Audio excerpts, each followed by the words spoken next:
Shifting through the shadows to a vision we can't see. Hold fast to one another. We will stand stranger to brother.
All right. So we have to do a quick sound check as we roll into this tonight. Thank you, everybody, for joining us. Astrid, are you there? I'm here. Can you hear me? Yes. All right, good. Fantastic. Trying something a little bit different tonight and using some different channels to bring the sound through. So fantastic. I think everything is working. And with that, we can get prepped for this episode. I'm excited to play through this tonight and really see, where Astrid comes from and what her background is all about. We have a picture up there to represent her father. Can you tell us a little bit about her father? So Astrid's dad is retired military, single dad, raising a daughter on his own, very strict, but not like overly strict. Like when he's strict, it's because he cares and he wants to make sure that she's going to be prepared for just life in general. He wants her to understand that you have to have respect for other people, and you can't just go treating people like crap, and that nobody's better than anybody else, and all that kind of stuff. He just wants to make sure that she's prepared for the real world. Sounds like an awesome dad to me. Very awesome dad. Fantastic. So as we get ready to roll into this story, everybody, if you have not been keeping up with WILDFIRE, our Walking Dead series, we are going into episode 3 after this. We will be doing a kind of a backstory piece on each of the main characters in there. Astrid is our first one, and a pretty key person for the story because of where she comes from and what she knows. So, and you're going to find out about that tonight. With that, we also have a special guest who is going to be playing the voice of Dad. So the voice in Astrid's head. Are you there, Loco? I am here. Awesome. Thank you very much. And with that, if you guys are ready, we'll roll into this. Let's do it. Awesome. All right. So here we go.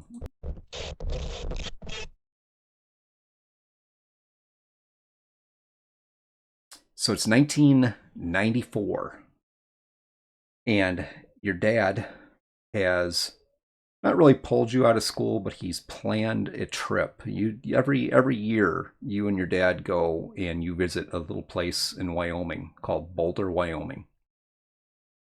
He likes to teach you how to hunt and fish and do all the things that he feels are necessary for you to learn, kind of like the son he never had. You have some friends out in Boulder, some people that you see every time you go out there. Whether you like them or not is up to you. But they've been long-term friends of your dad. One of these gentlemen actually served with him in the military. His name is Bob. And you're in the car driving off to Wyoming at this point. So there, I will leave it over to you. Well, Astrid has a mixtape of songs that she likes, that she knows maybe kind of get on her dad's nerves, and also music that he likes, so that he's not having to listen to all of the annoying teenager music of nowadays, and she's not having to listen to all of his favorite music on this long drive to Boulder, because we're starting out in Wichita, Kansas. It's about a 13-hour drive. So 13 hours of 90s pop is a little bit too much for anybody, even a teenager, I think. So as we're driving along, I'm singing to the radio or the mixtape, and then normally when songs come on that Dad likes, he'll sing along too. But Astrid's noticing he's not really singing along. She's kind of making a mental note of it, because that's not normal for Dad. Because normally these road trips, it's a long drive, and you have to keep yourself entertained. So what song is But playing? she's not. What song is playing right now? Let me see. Well, we started out with some Eagles, because you can't go wrong with the Eagles. And then I love it. I had it all written down, and now my brain is just yellow. The Sign by Ace of Base is on the radio right now. So Astrid's just bebopping to The Sign and getting really obnoxious with it to kind of bring her dad out of his funk. And she's like leaning over, and I saw the sign and it opened up my eyes. And he's just, Dad, what are you doing right now? He's got this kind of a half smile, half smirk, and he's that very slow head shaking of the head, as in like a no. But he does have a smile on his face. But he is not singing. And he's looking at you like you have lobsters crawling out of your ears, like you're just crazy. But that brings a smile to his face. Right. So that's a little bit normal. And as the song goes on, and she's just singing and kind of dancing in the front seat. But it's kind of like one on one. There's the songs for Astrid and then the songs for Dad, and the songs for Dad he's not singing to. But again, she's not going to bring it up because he seems to be deep in thought about something. And as one of his songs comes on, he has a hand on the steering wheel, and you can see his index finger tapping the beat, but He's not singing as normal. Every once in a while, he may lip one of the words or a couple of the words, but you're right. He's not singing like normal.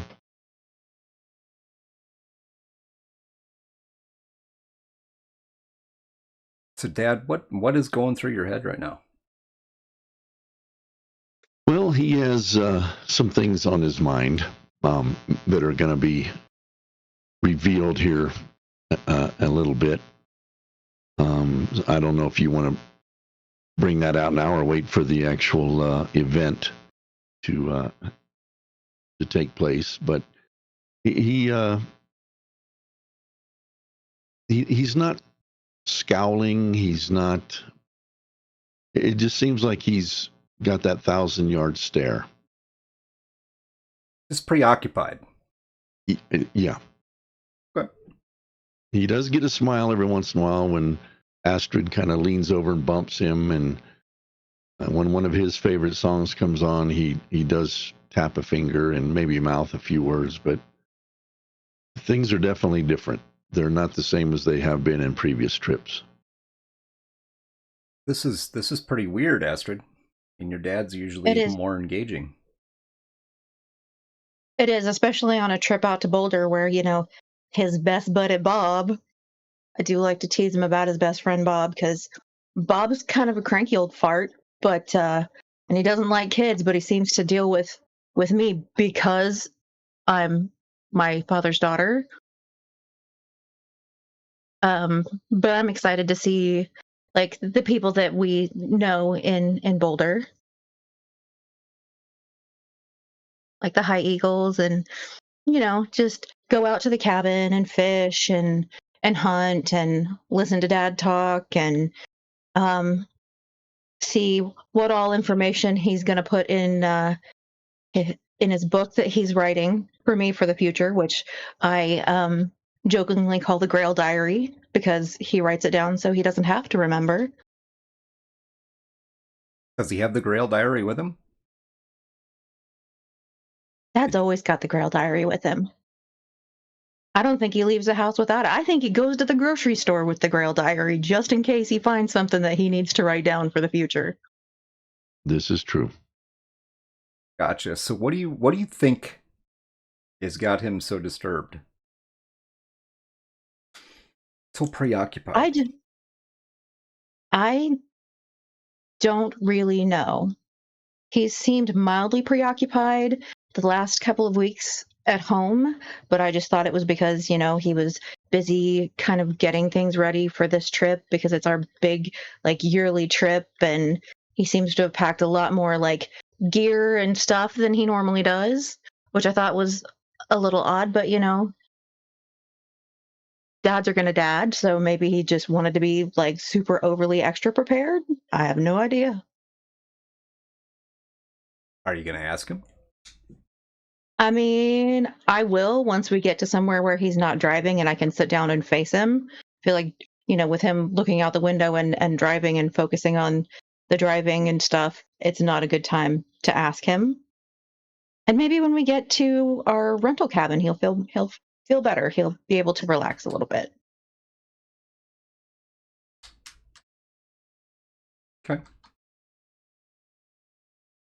But I see that we are coming up upon the Boulder Inn, so I'm going to kind of, tap him on the arm and be like, Dad, do they know that we're coming? They know we're coming. Yeah. Probably everybody's going to be there that's always there. And, we don't have a whole lot of time. It's starting to get dark, so don't expect to talk to a lot of people. We have to get our supplies, and then we have to get up to the cabin before it gets dark. I know. I just wonder if they have some of that homemade ice cream that they usually have. It's so good. If they do, we'll get you some. Yay! All right. You do and see he has a smile on his face. You do see the familiar Ford truck sitting in the parking lot. Well, someone's here. He's always here. Does he live here? Like, seriously, does he live in the inn? Does the man have a home, Dad? Is he homeless? I think Dad, his is your best home is friend Fort. homeless? I no, I don't believe he is, but you're right. He's always here. Seems And like that's what kind of makes it a special place. Is whenever we come here, he's there. it. Yeah.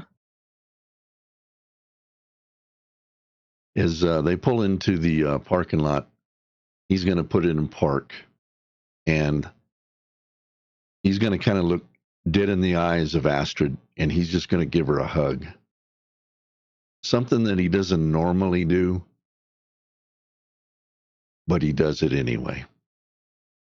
And she's he's going to gonna hug him say, back. You know, kiddo, I cherish these times. Can't wait to get up to the cabin.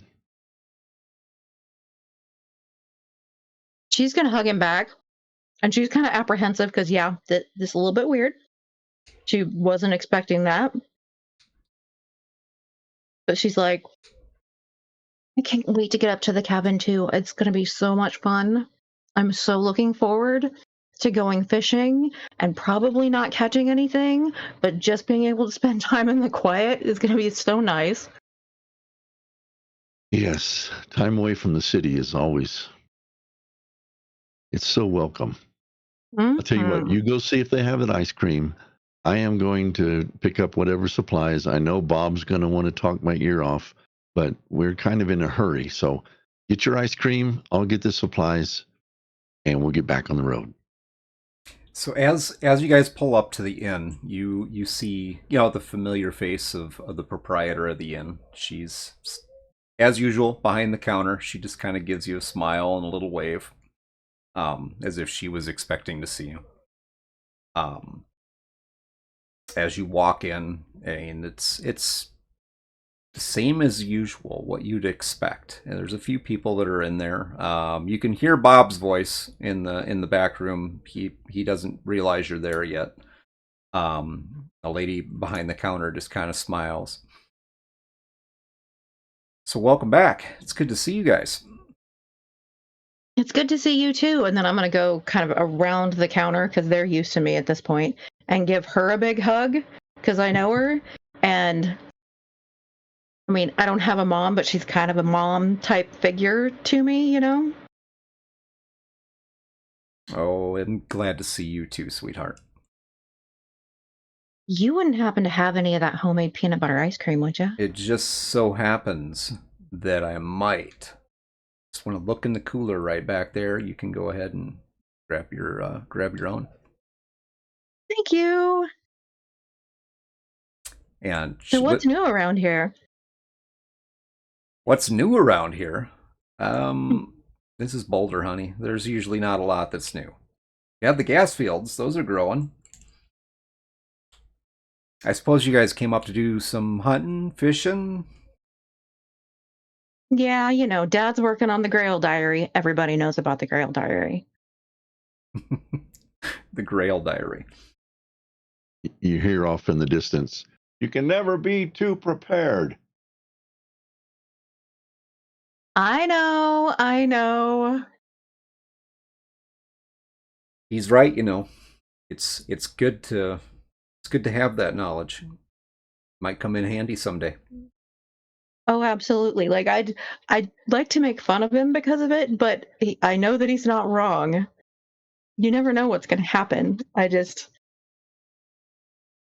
don't know. It's one of my dad's most endearing qualities that he's going to have me completely prepared for whatever will happen in the future. Don't get mushy on me. I wouldn't dare. The lady kind of looks after your dad and says, "Yeah, that's one of his endearing qualities." So one of these Astrid's going to kind of give her a little bit of side eye, raised eyebrow. Don't you Eat my start. ice cream. So one of these days, I'm going to have to introduce you to my niece, Teresa. I think you two would get along. Where does she live? Oh, she's out on the West Coast. Well, we'll have to make a plan. You and We Dad will have will. to coordinate and get us out here at the same time. Maybe you could talk Dad into having more than one big trip to Boulder every year. That sounds like a tall order, but maybe you could talk him into having more than one big trip to Boulder. I mean, I I mean- don't think it's a bad idea. I love it here. Well, I'm glad to hear that. We'd definitely like to see more of you. And I'm going to kind of wander back to where Dad and Bob are having their chat while Dad's, shopping for supplies. Okay, so Dad, before they had it. before you do that, Dad, so you're looking for your supplies, and somebody comes, not necessarily sneaking up to you, but kind of right up beside you. Kind of rubs his beard and his mustache, like, Oh, you old goat. What are you doing? who you calling an old goat? The old You. goat. When was the last time you trimmed any of that beard?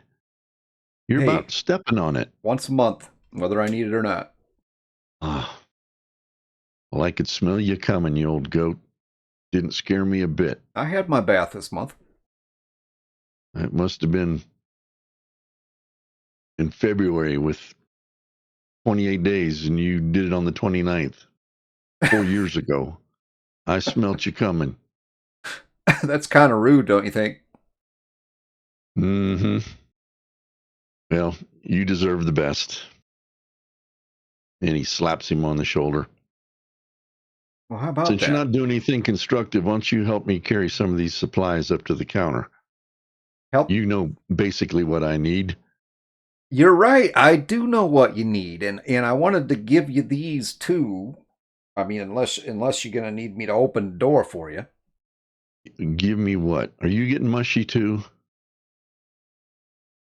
In your dreams. And he reaches in his pocket and pulls out a set of keys and hands them to you. Oh, right. Okay. Let's keep that quiet. Yeah, For so now. I suppose you ain't told her yet, huh? No, it's a surprise. And I'm the old goat. All right. Well, when you have a daughter, you'll understand. So anyway, you old goat, let's go. We need to get up there before the sun sets. yeah, you do. So I'll grab your stuff. Matter of fact, I'll grab some of the. He just starts grabbing some random shit off the counter. He's like, I'll grab some of these. I think you might need some of this. This is all on your tab, right? Wait a minute. Are you coming by the cabin? That's stuff you like. Yeah. So Well, go ahead. Put it on my tab. yeah. See, I knew you were a friend. Yeah, don't let it get around. And he goes on about grabbing your mainly the stuff that you need for your trip. He kind of stops before Astrid comes walking around the corner. He kind of stops over there and he says, I did stock it for you.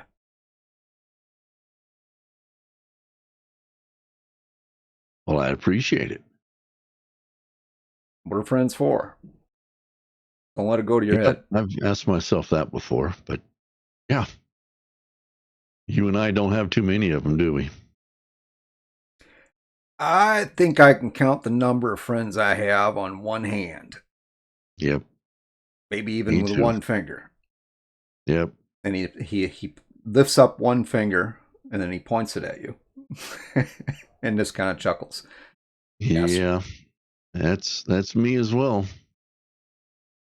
All right, before we start tearing up, let's go. I ain't tearing up for nobody. Mm-hmm. I know you better than anybody. Remember that. Shh. Astrid, you can go ahead and step in. So Astrid comes in and she looks at some of the stuff on the counter and she goes, Dad, neither one of us eat anchovies. And he kind of nods his head, points his head over to Bob. That's What? for company, dear. That's for company. Anchovies are good for Okay. you. See, you wouldn't knock them if you just try them. Next, you're going to tell me they'll put hair on my chest, which is the last thing on earth I want. Well, I don't know. Maybe you might want a little hair on your chest. No, I'm pretty sure I don't, but you are more than welcome to the anchovies and the growth of hair on your chest. I wonder if those would go good with peanut butter ice cream. Ew.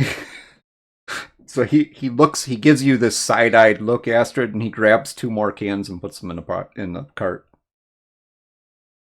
Guess we're going to find out. So you're planning on staying out with us that long, huh? I plan on blessing you with my company, at least for a little bit. I ain't gonna stay, though. Well, good, because you're supposed to teach me how to make the little fly things for fly fishing, remember? You promised you would last time. Yeah, I did. I didn't suspect that you'd be forgetting about that. Well, I'm glad you know me that well, because, if I don't have that knowledge, then Dad can't put it in the Grail diary, and then I might forget it should I need it in the future. Well, I'm sure that's already in the book. It is. It's See? But Dad said you are the best at making them, so you have to teach me. Well, he spoke That- true about me being the best, for sure. That is true. I've never seen anybody tie a fly like he does. Makes it look just like the critter he's making. Great, so we get fishing and arts and crafts this time. I don't know anything about no arts and crafts. All right. Survival what's the arts and damage? crafts. What's the damage? We need to get out of here before the sun sets. But you get up to the counter and, loading all your stuff up on the counter. And she's bagging it all up for you. Pushes the bags over to Bob, and Bob grabs, bag under each arm, starts walking out to your truck. And she said, she just kind of smiles at you. Look, this is all good. You don't owe me nothing. You just go on up to the cabin and we'll see you for breakfast tomorrow morning. You know you don't have to do that. Well, I know I don't have to do that, and I didn't do anything, but it's taken care of. His head snaps around real quick and looks at Bob. Bob's already heading out the door. That old goat. Okay, well, thank you. And if you're cooking breakfast tomorrow, you can bet we'll be here. I am betting on it. I expect to see you. All 7 right. a.m. You got it. Astrid, you ready? You got your ice I'm cream? ready to go. I do have my ice cream. Let's Okay. go. Don't spoil your dinner now. I won't. I only took a little ice cream. He gets kind of a wry little smile and he winks at her. So you guys get back in the truck and you take off again.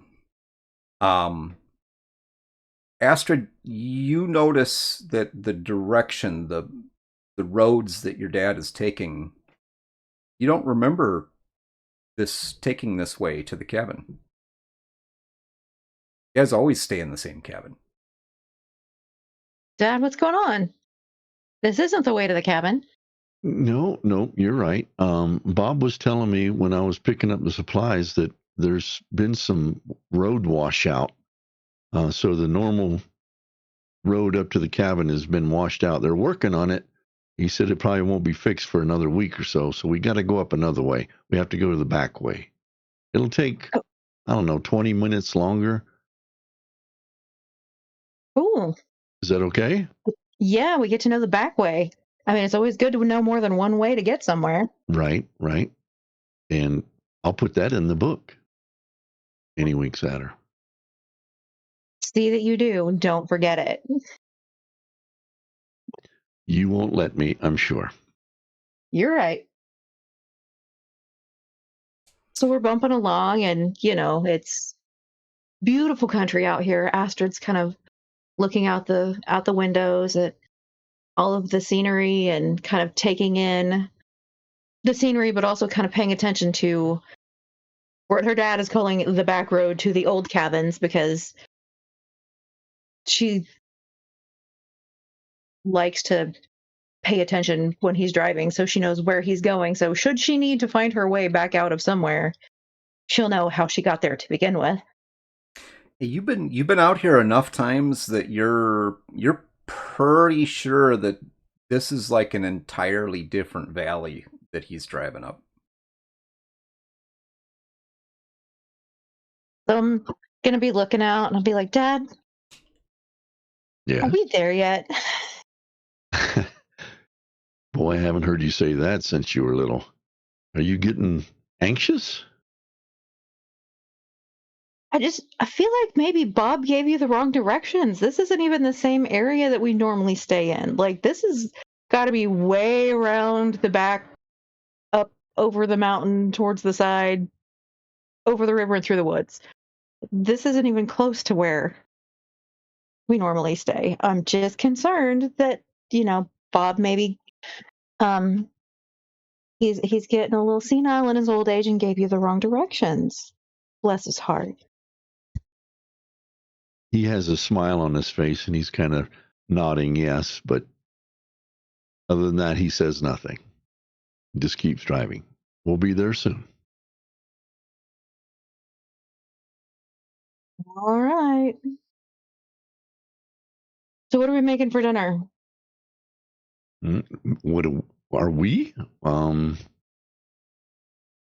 wonder if we still have any of that dried fish from last trip. It sounds pretty good. What are you cooking? Knew I should have gotten more ice cream. Well, can't live on ice cream. I mean, you could try. Okay.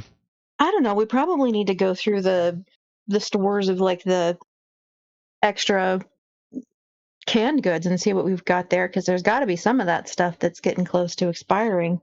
Don't want it to go to waste. Well, the expiration date is mainly for the stores. And I have put that in the book.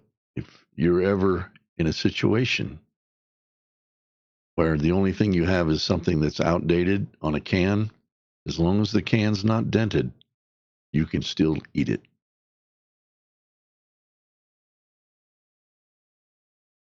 Oh yeah, that's good to know.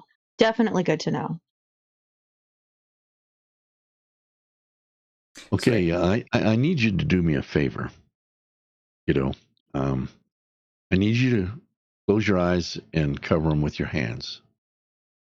I've got a surprise. Okay, she's gonna give him a little bit of side eye with a raised eyebrow, and then close her eyes and cover him with her hands. In about the last 5, maybe 10 minutes of the drive, he's got her in this position, and we pull up in front of the cabin, and he turns off the truck, and he says, "No peeking." I won't. He gets out. He goes around, opens her door, and kind of helps her out. It's not quite dark. It's maybe dusk, so there's kind of still some light where you can see. And he stands her right in front of the cabin, and he says, "Okay, here's your surprise." So Astrid, as he's getting you out of the truck, you felt during that last 5 minutes of driving or so, this is something odd. He took you somewhere, because you don't remember driving up the side of a mountain, and it really felt like that was you were driving up the side of a mountain. It's a little more windy than you're used to up here. You smell like the thick smell of the woods, even more so than normal. And he's just got you out of the truck and told you, open your eyes. All right. So Astrid makes a very dramatic production of this. Takes her hands off of her eyes, and then she slowly opens her eyes. But before she opens her eyes, she goes, "Did you get me a pony?" And then she giggles and slowly opens her eyes and sees this cabin, and she's like, "So we're staying somewhere different? I thought we were staying in the same place." No, it's different. Yeah, it's actually better. I mean, it's a beautiful cabin. It's amazing. It's definitely an upgrade from where we normally stay. Right? Can you guess what else? And I'm kind of like looking around, and like there's some raised like flower beds and stuff to plant stuff in, and I'm like, well, I mean, unless we're planning on living out here, I don't know that the flower beds are going to do much good, but it it's He really nice, Dad. he puts his arm around her and kind of draws her close. It's ours. Ours, like you bought it, ours? Mm-hmm. Really? Yep. And he pulls And the keys out of his pocket. she's gonna give him a big old hug because she's super excited. And she's like, "Can we go pick bedrooms?" Of course. Here you go. I'll start bringing in the supplies. You go make yourself at home. So she grabs the key and runs up to the door, unlocks it, throws the door open, and steps inside. And the first room that you would step into would be like a big living room. There are tall ceilings, but it's only one floor. Um, Walking through, there's the kitchen, and then kind of like a dining area. And then there's one bedroom and like a Jack and Jill bathroom. So basically a walkthrough to the other bathroom or to the other bedroom. And one of the bedrooms um, looks like Pepto Bismol threw up all over it. It's pink everywhere. So she's assuming that someone came in and sort of did some decorating, but she doesn't know who. It's nice. It's nice and warm in there as well. There is a fire going. Definitely has been. It was stoked up not too long ago. Yep, it's very clean. And you see sitting on the table in what looks like the dining area a basket, a large basket, wrapped with a little card on top. Okay. And what does the she's going to go over and read the card because it's rude to not read the card first. It just simply reads, "Welcome home, Bob." Okay, that explains the pink bedroom. Because Astrid's not a super fan of pink, and Bob knows it. So she feels like that's kind of a smart aleck move on Bob's part.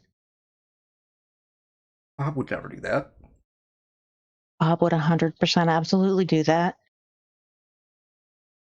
Inside the basket are some just different breads, some jerkies, there's some elk jerky, venison, a bunch of different stuff, some bison in there.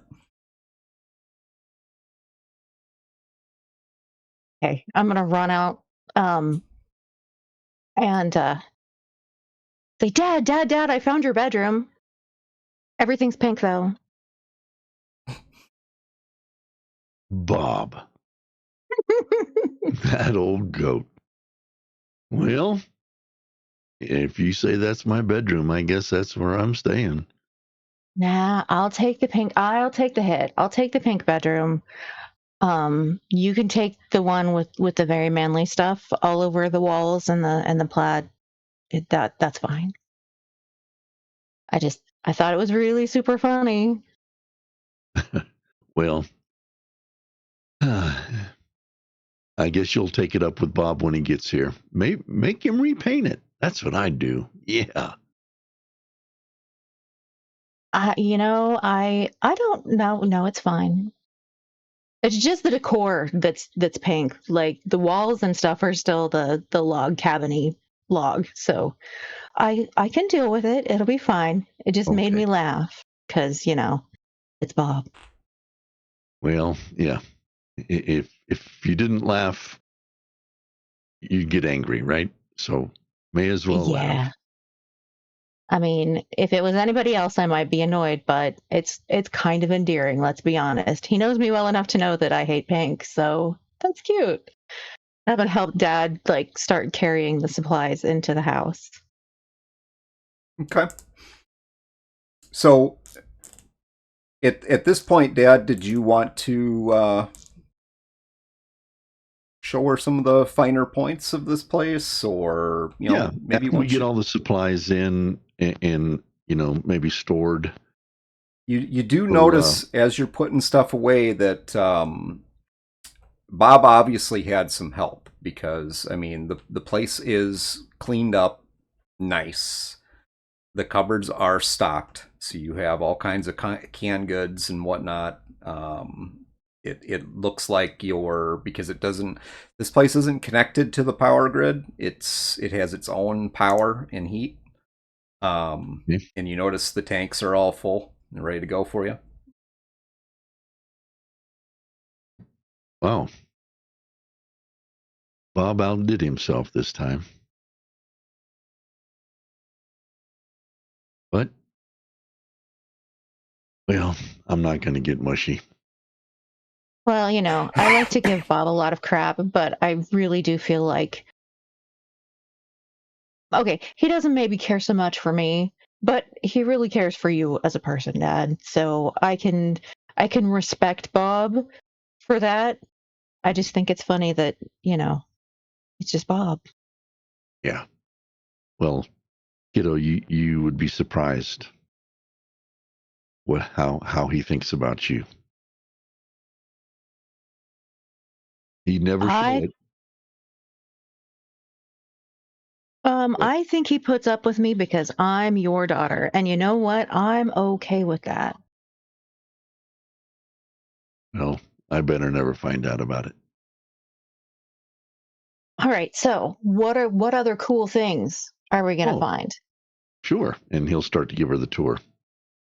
Okay, well, we're gonna leave that scene off right there and move into the next scene. Okay. So we're jumping ahead about 4 years. Um, a lot of things have happened in these last 4 years, and a lot of things have happened for you, Dad, over the last Mm-hmm. 4 years. At this point, you're up at the cabin again, and this is a surprise trip. This is kind of running along the lines of taking extra trips. Um, so Astrid's probably feeling a little strange once again, because it's odd that you wanted to just drop everything and come up here. And with that, the intro.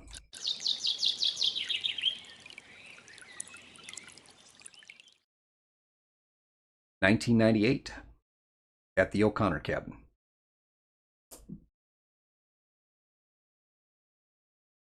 All you. All right, so I feel like we would be dragging supplies into the cabin from the Bronco, but I'm kind of hanging back behind Dad because I feel like something's going on.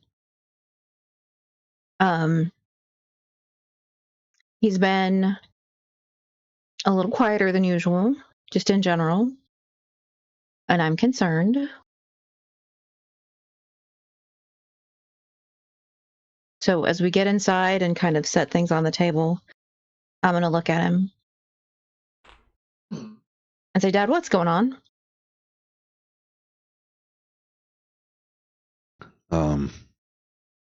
It's that obvious, is it? I mean, I've known you my entire life, so I feel like I can pick up on when something's going on, and something's obviously going on. Oh, okay. Go ahead and have a seat, kiddo. And she's going to pull out one of the kitchen chairs and have a seat. He'll kind of reach across the table and take both of her hands. I remember 4 years ago how surprised you were when I told you this was our cabin. I had bought it. Well, there was a reason, even back then, that I bought this cabin.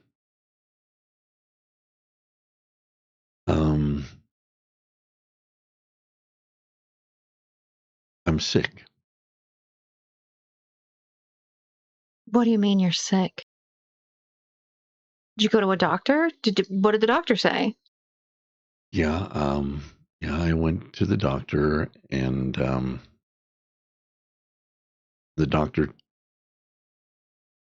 told me I have cancer. And there's a possibility that this could be my last trip to the cabin. That's the reason why this was kind of sprung on you here at the last minute. I do apologize for that. But I wanted to spend at least one more time at the cabin with you.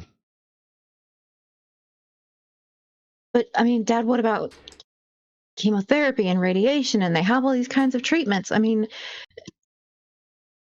what did the doctor say about that? Did they even give you any options? Do we need to switch doctors? What's going on? No, Astrid, I know this is a lot for you to take in, and I'm sorry, I don't know any other way than shooting straight from the hip. But it's it's pancreatic cancer, and to date there is no cure for that. There's nothing they can do. And since Astrid's, like, in her head, she's already, like, pre-med. She's wanted to be a doctor since she was little bitty. So in her head, she already knows that any sort of treatment that they would even attempt would lower Dad's quality of life so much that it wouldn't really even be worth it for him to continue on, because he wouldn't have much of a quality of life, if any, if he survived whatever treatments they were wanting to do. So logically, she can know that. She's still upset, though, obviously. So it's a big bomb to be dropped. So she's going to stand up and walk over to her dad and just hug him like she's a little kid, like put her arms around his neck and just hug him real tight. Now, I don't want this to put a cloud on our hunting trip here. We're still going to go fishing. We're still going to go and try to get that elk you've always wanted to get. So let's not let this be a sad time, okay? Let this be a happy time, one that we can remember for as long as we're here. As your dad is saying that, you hear the distinct sound of gravel under tires pulling up outside in the driveway. She's gonna kind of whisper to her dad and say, "Don't let Bob know. He might try to put you out of your misery before it's your time, Dad." That's a good point. I had not thought of that. But, all right. I won't. I feel like he'd do that because you're buds. But Mhm. yeah, just he'd know. Does he With know? No, he doesn't know. with that, the door opens. No knock, no nothing. Just comes walking right on in. Hey, you What? old goat. Did you Hey, forget old your man. manners? What? You don't know how to knock? I'm See, you're kidding. getting old I'm already. kidding. About knocking. Who knocks when you're Yeah, I family? know. You don't knock when you're family. I know. How you Any, been? I've been doing great. Every day's Good. a Good to hear holiday. it. We're ready to get out and get Astrid that elk she's always wanting to be getting. Ooh. He kind of looks over at you like he's sizing you up, Astrid. You sure you're ready to She's gonna take down an elk? she's gonna stand up real tall and put a hand on her hip and be like, um, I'm pretty sure I can do it. I think we should go give it a shot." Mm-hmm. We'll see. And he kind of walks over past you. Opens up the ice chest that's there. We don't have any beer in here. Oh man, I knew I forgot something. That's all right. I got you covered. All right, Great White Hunter. Let's go. Time's wasting. Ticks his watch on his wrist. Does that thing still work? Of course it's still... What? I bet my watch works better than yours. You probably don't even have a watch. You just got a flippity floppity whatever phone thing. I left my flippity floppity phone thing at home. Well, that's good. This isn't I'm this isn't impressed. the place for flippity floppity phone things. Yeah. Yeah, I seen a feller the other day came through, had himself, what do you call that? A phone in a bag in his car. What the hell do you want that for? A phone in a bag. Have you ever heard of such thing? I mean, they've got them all over. Only the really cool people have them nowadays, Bob. We're not cool like that. It's okay. Yeah, I don't ever want to be that cool. Oh, hold on. I want to show you something. And she's going to run to her room, which, yes, is still pink. He just Every time she smiles. opens the door, she sort of giggles. But she's going to come running out with a little box of fishing flies that she made that she's been practicing how to make them. So she's going to show them to him. Oh, and he kind of looks. You open up the box and you're showing it to him, and he just kind of looks down at the box and he looks over at your dad while you're not looking. Kind of gives him a little wink. He sticks his finger in the box and kind of fingers a couple of them. He's like, "Yeah, yeah, it's not bad for a beginner."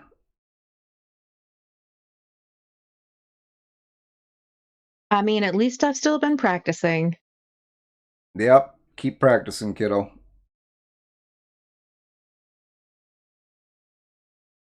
And she's going to close up the box and take it back to her room and As say, as "All right." she's walking back to her room, Bob looks at you, Dad. He's like, "You getting pretty good at that." Well, she's had some good teachers. Yeah, she's coming along nice. Yeah, she's growing up to be a fine young lady. She is. Don't tell her I said that. Yeah, I know. We both know. All right, so enough of this jibber jabbering. You ready to go? Go ahead, Astrid. Yep. Let me get the rifle out. I only brought one. This is her hunting trip. Yep. I'll stay on the radio with the car. Sounds good. I can get a little nap in that way. You guys are out there doing your getting the big elk. Well, I sure hope she gets one. I have the utmost of confidence. I think it's her time. She's going to get one. Just don't call me when you need help packing it out of the bush. No, that's one of those things she has to learn. So we may be a few days before you see us, but I have every confidence she's going to get one this year. He pulls a radio off his belt and hands it to you. It's all right. You just keep this with you, just in case. Will do. It's got a 10-mile range on it, so just remember that. So don't go no farther than 10 miles. I got you.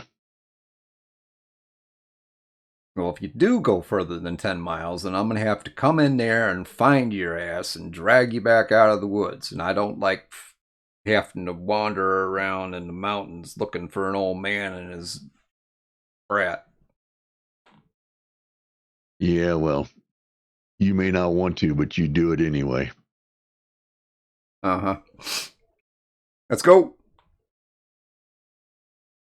You right? You ready, kiddo? Let's go. Yep, let's go.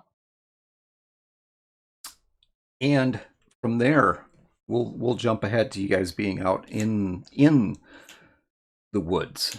So this has been a grueling task for you, Astrid. I mean, you may have thought you were prepared, but you've spent the last 2 days hiking, tracking, hunting these elk, and camping out in the woods. It's cold, it's damp, and you finally found a small herd with one nice big buck. And you've tracked him down into a small gorge. It's towards evening time, so the sun is just kind of setting over the mountains. You have that brightness silhouetting the mountains on the other side of the valley from you. The air is misty, getting ready to rain. You can tell it. You can just feel it. The chill in your bones. It's going to be raining soon. You've got your rifle. Just kind of watching these elk strolling through this valley. Nice and peaceful. They're kind of majestic out here because this is their home.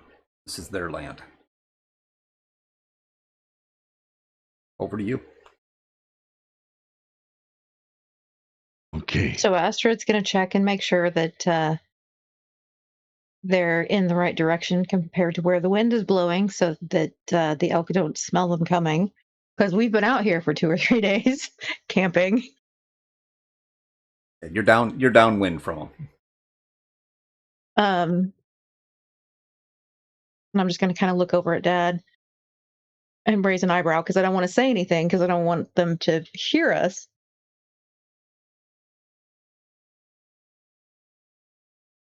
All right. When you're ready, line up your shot. Make sure the safety is off.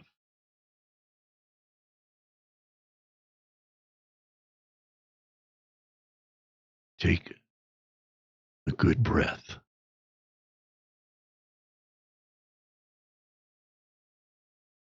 Let let it out slowly. And when you're ready, take your shot. She lines up and takes her big deep breath, exhales very slowly, and pulls the trigger. Squeezes the trigger. And that shot missed.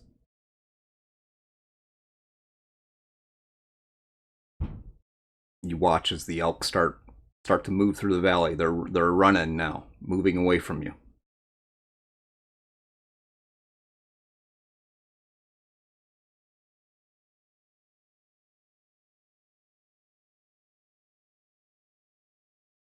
I'm gonna look at Dad and say, I don't have time to line up another shot with the way they're moving, so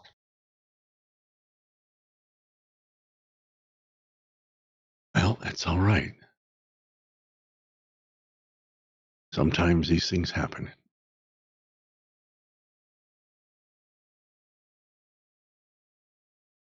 Let's just lay low, sit here for a minute.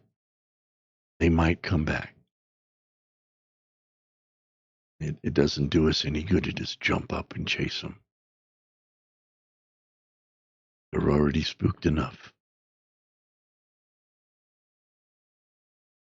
Astrid, you remember it's odd how sound travels out here. Because even when you squeezed off that round, you could hear the sound bouncing off the mountains. Hard to tell what direction the shot's coming from.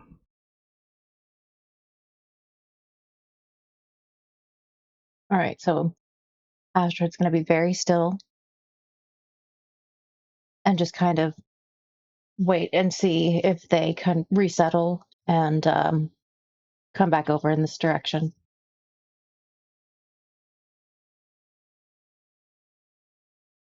You wait there for a while. These elk don't leave this little valley.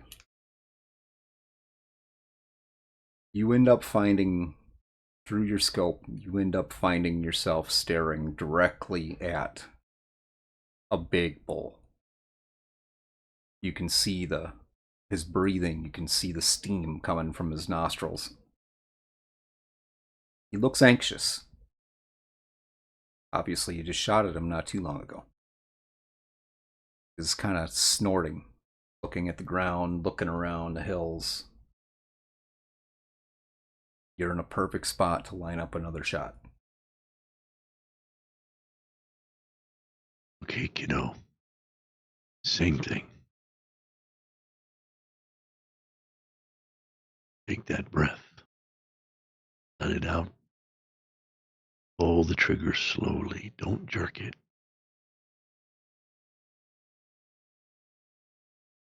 All right, so she checks to make sure the safety's off because she probably would have put it back on after the first shot because she was considering, chasing after them. So she makes sure the safety's off, lines up her shot, takes a big deep breath in, breathes out very slowly, and squeezes the trigger.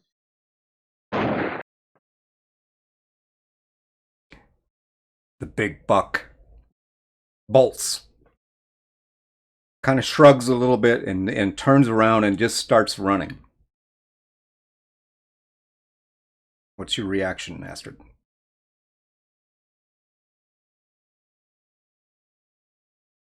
Can I tell if I hit him and just didn't drop him, or No.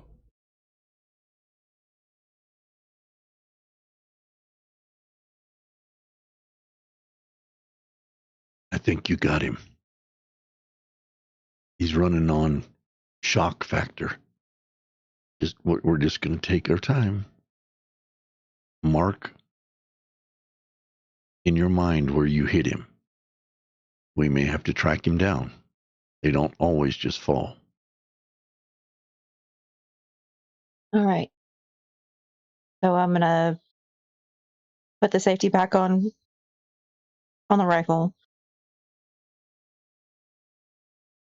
grab the backpack, and start kind of heading towards where he was standing when I shot him. So, Dad, are you kind of hanging back a little bit and letting her scope this out? Not too far. Okay. You know, within a few feet. Once she stops and is pretty certain this is where she made the hit, he'll walk up and now you have to look for blood She or does. hair. She does a good job walking right to the area, and you're pretty sure because you were watching too. You know the signs. You're pretty sure she hit it. All right, nice. This is exactly where you shot him. Do you see any blood? Any hair? You see some blood over here, Okay. and Good. then looking further towards the way that he ran off, I see some more like blood and hair on some limbs that were broken, like he sort of maybe veered into that tree. And so I think we Okay. need to go this direction. You're right. Very good. Now, we need to take our time because a lot of times an injured animal, all it knows to do is to defend itself. If you walk up on it, it could gore you. And out here in the middle of nowhere, that's not a good thing. So let's just take our time. We're in no rush. So take a few steps. Make sure you know your signs. And then a few more steps. Just take your time. So we'll kind of continue to track the trail of blood and broken limbs and disturbed ground. As you're tracking this thing, Astrid, you begin to hear something up ahead of you. Labored breath. Something big, like it's pawing at the ground. Labored breathing. So I'm going to stop and really survey the area so that I'm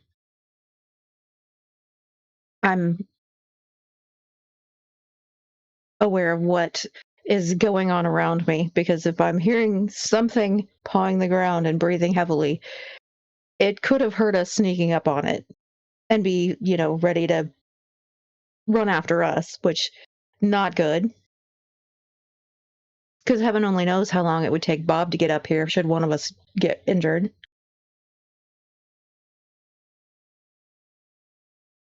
Do I see anything?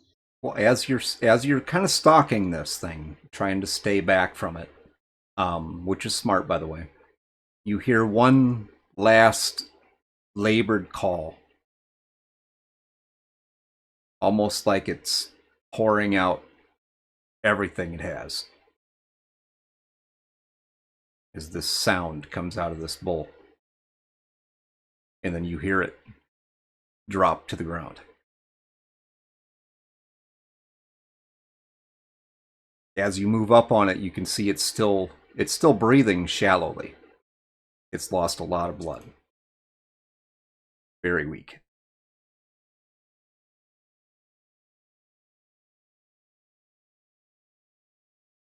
Now you have a choice to make. You can either let it die naturally, if you want to call it that, or you can put it out of its misery.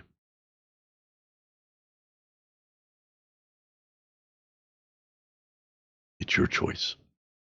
Dad, I would rather put it out of its misery. I don't want to watch it suffer. Then you know what you have to do. Between the eyes. So she shoulders the rifle again, clicks off the safety, takes aim because they're still a little ways away, because just for safety, and takes aim, takes her deep breath, exhales slowly, and squeezes the trigger.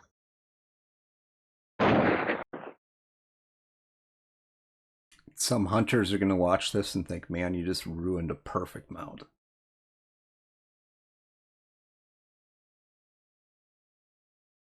That's what they have putty for.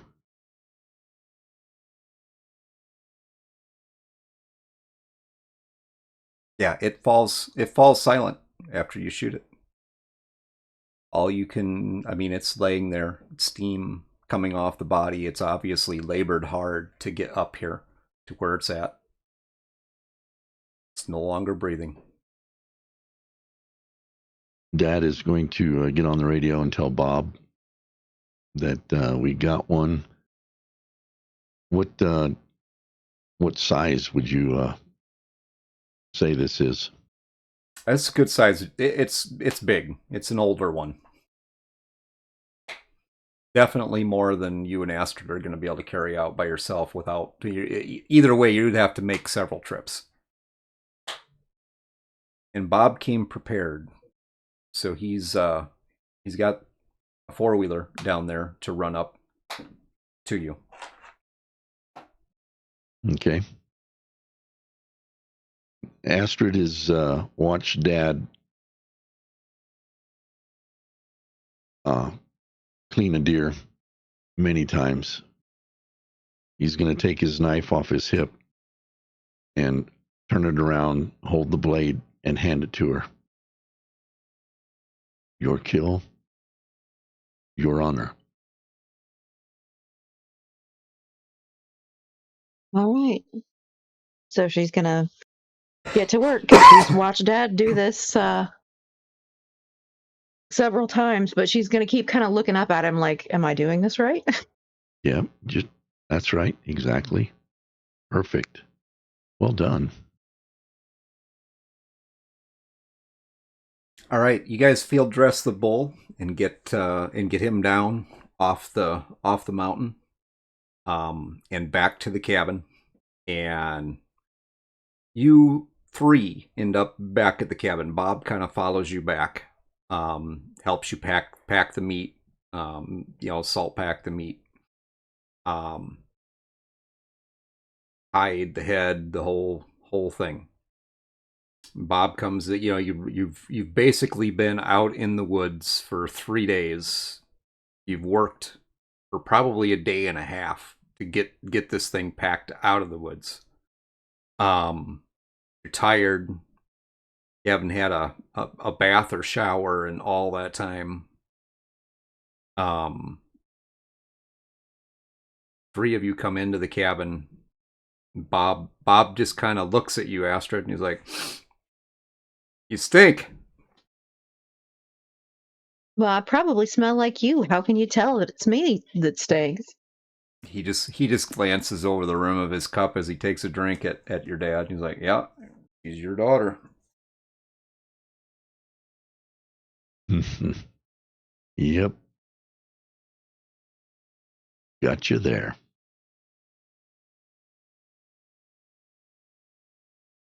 So you got your first kill. I mean, real kill. You got something big. Yep.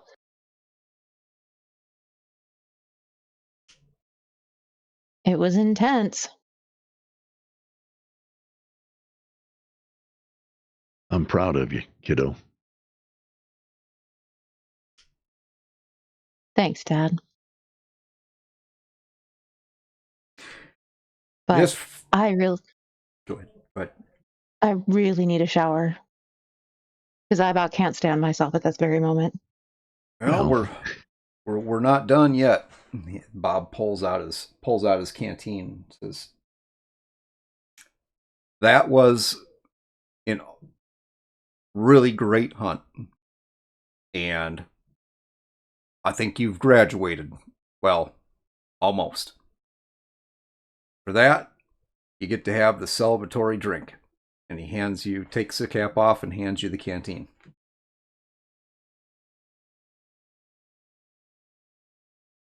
I'm going to look over at Dad, kind of raise my eyebrow and smell it what is this? Canteen's warm. Hmm.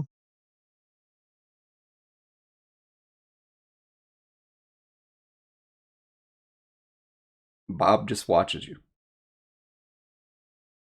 Dad's going to look at Bob and then back at you, Astrid. If you don't want to do Astrid, this, you don't have to. Astrid's going to put the cap back on the canteen, hand it back to Bob, and say, "I appreciate the offer, but I'm not a savage, and I need a shower." Mm-hmm. Yep. And puts the canteen away.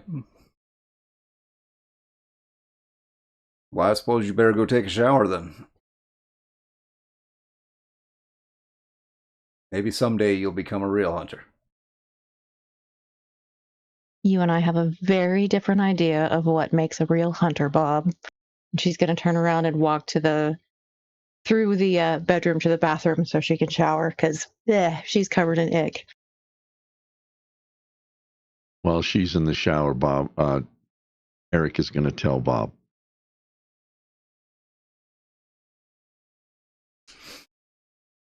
that he's going to tell Bob what he hasn't actually told Astrid, that he's only got just a few months left to live, that he probably won't ever be back out to the cabin, and that if he's able, just kind of keep an eye on her while she's up here by herself. Don't try to be her dad, because he sucks at it. But I ain't nobody's dad. You don't worry. You don't worry about that. I know I don't have to, but Are you sure they can't do anything? yeah, it's there's no way, there's no road back. But I appreciate the concern. So this will probably be my last time up here, and when we say goodbye here in a couple days, that'll be it. You know she don't care too much for me. But I mean, if she ever needs anything, all she's got to do is ask. Yeah. She knows that. I don't have any kids of my own, so I mean, she's, kind of like my family. Oh yeah, I know. But if I can give you any advice, it's yours to take or leave.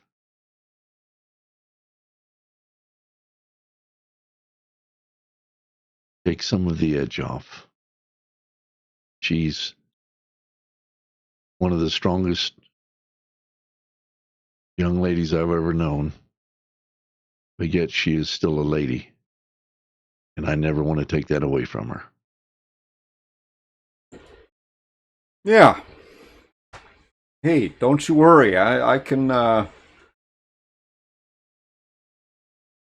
Come on, I know. I don't know nothing about no ladies. I know, and I'm just kind of giving you, turning the reins over, I guess. Just, she's a strong woman, but she's still a woman. So, Are you sure? I mean, sometimes I wonder, but I'm just kidding. Well, look at her dad. I'm just kidding. His best friend would, we have we've tried our best to ruin her, but thankfully she's got a good enough head on her. She's good. I think she can take care of herself. I think you did a good job. I mean, and I'm not just biased with that. I think you've been you've done some really fine work there. Well, I appreciate that, my friend, and I know she'll do good things with her life. I'll keep an eye. Yeah, I appreciate it.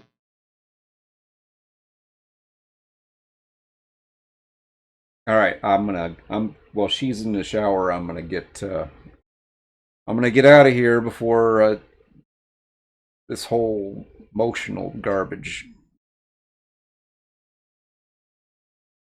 See you later, As buddy. he gets ready to leave, Eric's gonna extend his hand for a On handshake. Bob grabs his hand and pulls him up out of the chair and gives him a hug. Thanks for being my friend. I didn't have much choice in the matter.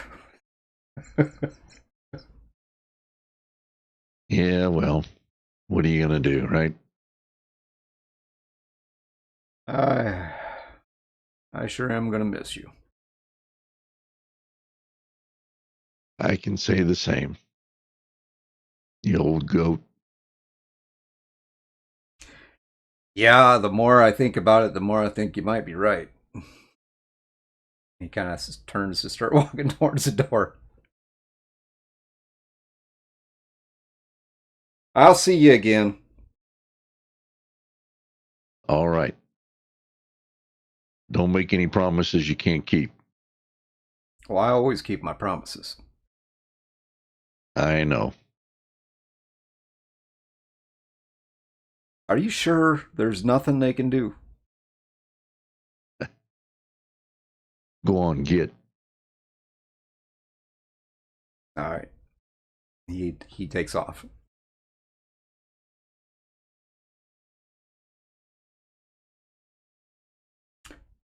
So with that, I think we'll end that scene and move on to 2002. So basically, Dad was able to hang on way longer than the doctor sort of gave him any indication that he would be able to. Astrid has graduated high school. She started like some of her undergrad classes, but um, since they live in Wichita, she stayed local and went to Wichita State to do like her basic classes so she could be there for her dad and, make sure he was eating like he should and taking care of himself and this, that, and the other. Just making sure that he wasn't wasting away to nothing. But as she's in class one day, she gets a call on her little flippy-do phone, as Bob would call it. And it's a nurse from the hospital saying that I needed to come to the hospital quick because my dad had been admitted and he was not doing well. And so I, in the middle of lecture, pack up my bags and my books in my bag and everything and rush out of the lecture hall and hop in the car and hightail it to the hospital.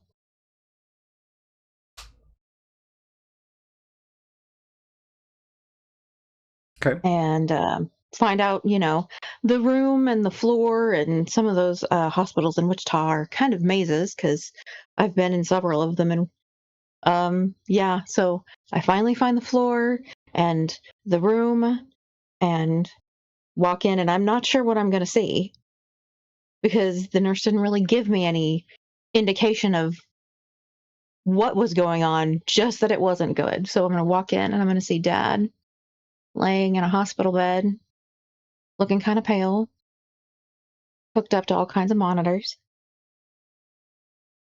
And I'm going to slowly kind of approach the bed. Hey, Dad, kiddo. How you doing? hey. I mean, the real question is how are you doing? Oh, I'm getting on. I'm sorry Had to get you out of class. He's serious right now. Well, yeah, I guess I am. Dad, that Yeah, nothing could have stopped me from coming here. And if my teacher doesn't like it, then he can fail me and I can take the class from another teacher next semester. that's my girl. I'm going to sit down in the chair next to the bed.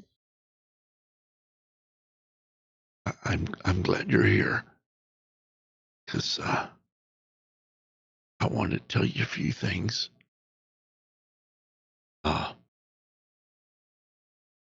The Broncos at the cabin. The keys are in the kitchen drawer, and the book. What is it you call it? The Grail Diary. Yeah, that's in there too. And I want you to promise me that you're going to keep going to school. You're going to get your degree. Promise me. I promise, Dad.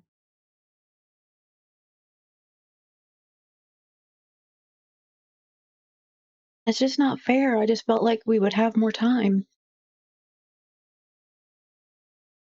Kiddo, life is not fair. And sometimes you just have to get on through it. Fair or not.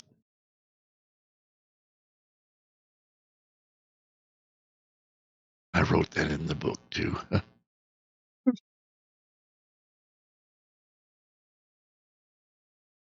Of course you did. I know I never told you often enough, but I'm proud of you. And I also know that I never told you I loved you enough.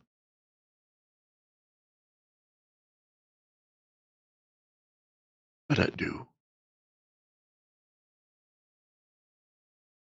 And I'm going to reach out and take his hand. Dad, I never doubted that you loved me. And I never doubted that you were proud of me. Yeah, but it's always nice to hear.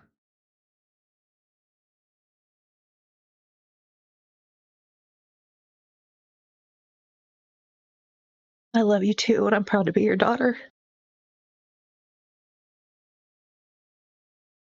Now, just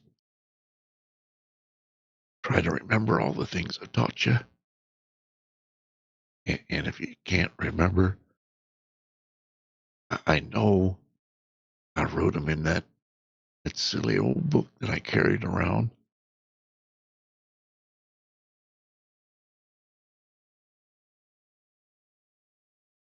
And if you can gain any encouragement from it, then that's why I wrote it.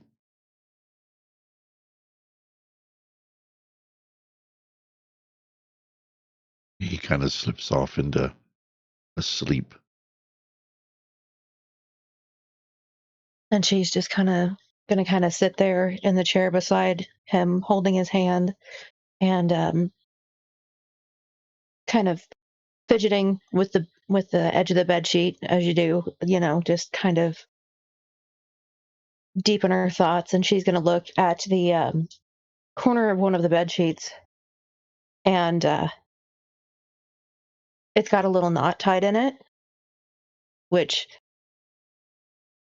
sometimes medical professionals will tie the knot in a corner of a bed sheet of someone who is dying so that it gives a family member's time to get there. It basically ties them to their body so they don't leave, so family can come and say goodbye. So Astrid's going to untie that knot. And she knows that, you know, her dad's doctor is aware of his situation and that dad has a DNR, so that, you know, when he passes, he can pass as peacefully as possible without having people coming and rushing in and doing CPR and all of that, because, you know, we've known for a while now that there wasn't going to be any coming back from it.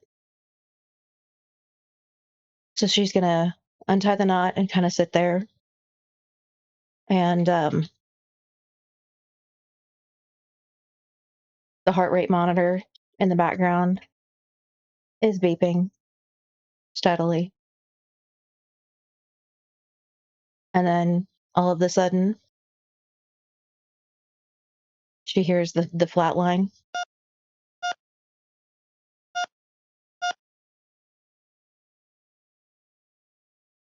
She says, "Oh, Daddy, I love you."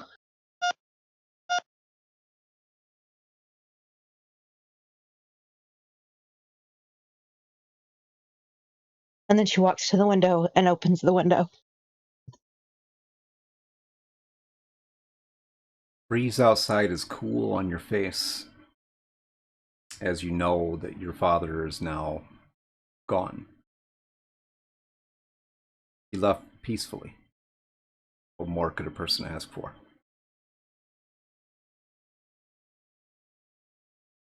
With that, we will move to 2010.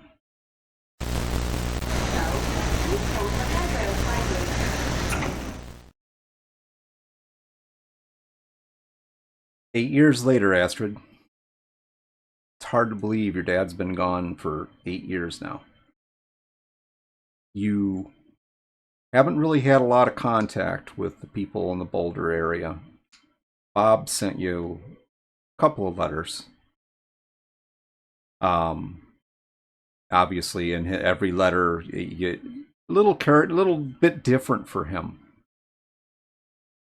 That he's a lot more human, we'll say, emotional in the letters than he is in person. You finished your schooling, graduated high in your class, got a good job working in a high-profile ward. You occasionally do some work with outside agencies, governmental agencies such as the CDC, revolving around virology, things like that. Mm-hmm. You've heard about a new disease. There's always some new disease. This disease is apparently a little different, though, because it makes people really sick, but it doesn't have a high mortality rate. It seems like people recover relatively quickly, so not a lot of worry about it. Mainly what you deal with in your ward are the people who are more socially challenged, and because of those challenges, they also have health problems. One particular one is a young lady by the name of Sarah. She's more what you'd call a frequent flyer. You've had her in your ward several times for drug overdose. There's other health issues for her that definitely have complicated things. And on this particular evening, they bring her in an ambulance because she's crashing. So you're dealing with that chaos when you see that it's Sarah that's on the gurney that they're bringing in. And oddly enough, they're not alone. It's not the normal paramedics. They're there, but there's several people with them that are dressed in full hazmat suits, and they are taking custody of the body of the woman. far as you can tell, she's not dead. I mean, they're still giving her oxygen. They've got her hooked up to everything. What are you going to do with All this right. situation? Well, I'm going to approach the situation and look at the paramedics that I know and kind of, They just showed up. yeah, We answered a call and these guys showed up. okay. So have they told you anything? Nothing. All we know is that this apparently the building that she was in, they think there's some sort of viral outbreak. I don't know what we've been exposed to. They haven't told us nothing. All they've told us is that now that we're here, we can't leave. Okay, I'll see what I can find out, guys. Go sit down, drink some coffee, try to relax. It could be nothing.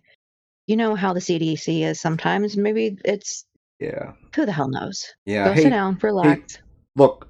So I got to get my head out of this and just focus on. So Sarah went in a defib when we got there.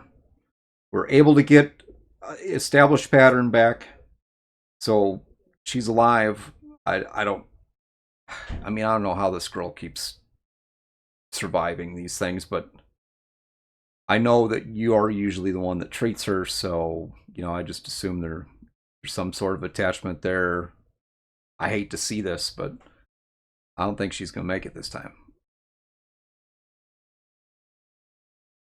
Well, I mean, I hope you're wrong. I'm kind of pulling for this kid because I have been for a while. But all right, let me go see what I can find out. Um, the last time you took vitals, what were we looking at? Blood pressure's low. I don't even have the numbers, but it just doesn't look good. I mean, we were barely able to keep her stable. She stopped breathing for like a minute and a half on the way here. All right, all right. I'll go see what I can find out from the Wonder Twins in the hazmat suits. Yeah, let me know when I can go home. I'm sure my wife's going to be worried. Absolutely. You go give her a call and let her know that you've been detained They at the took our hospital. phones. Okay. Do you have a phone? They took our phones. There's They pulled the a frickin' payphone plug right out of around the the corner. radio in the truck.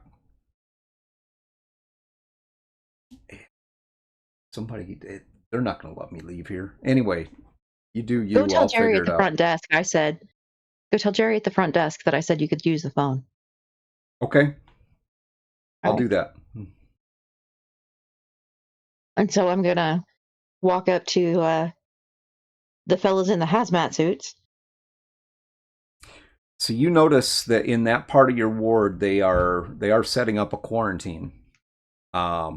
They've ran off most of your personnel, and it looks like they've taken over a surgical suite and began basically putting this girl into not really a bubble, but definitely a containment area. All right. Well, does anybody look like they're more in charge than anyone else?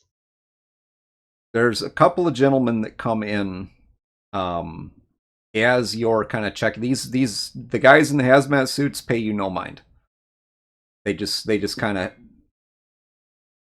stay back. But you do see a couple of people in suits who come in. Excuse me, All right. are you the doctor on duty? In charge? I am. What is the meaning of this? Come on over. Do you have a place we can talk? Sure. And I'm gonna take him around to there's a little like chapel area that is just off the ER. Okay. Nobody's ever in there, so this is where we usually come to have the serious conversations with family members. They sit down with you, and one opens up a briefcase and hands you some paperwork. Didn't really say anything, just hands you some paperwork while the other one does the talking. Okay. So you are aware of this new virus, they're calling it the WILDFIRE virus, correct? I mean, I've heard some things. Okay. Well, we believe that this woman has come into contact with someone who is a confirmed case.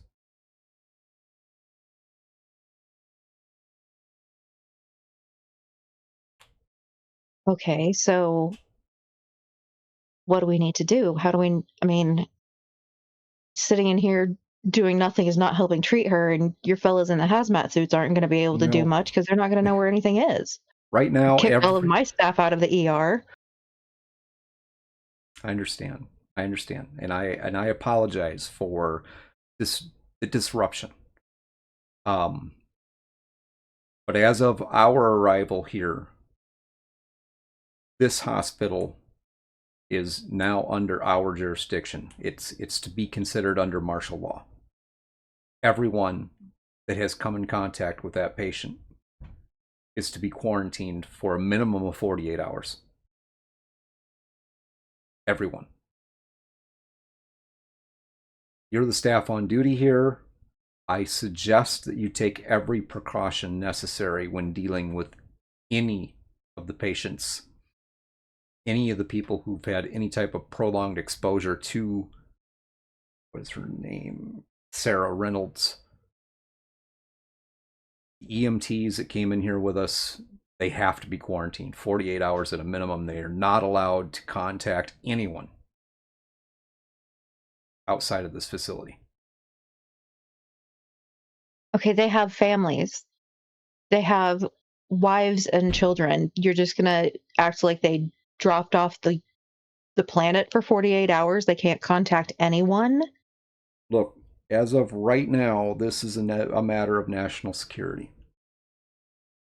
It's If a you, virus. How is a virus a matter of national security? doctor, I just need to know if you can handle this situation.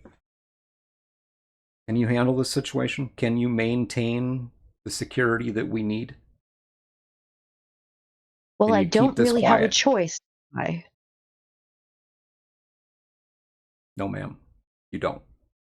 Well, there's your answer.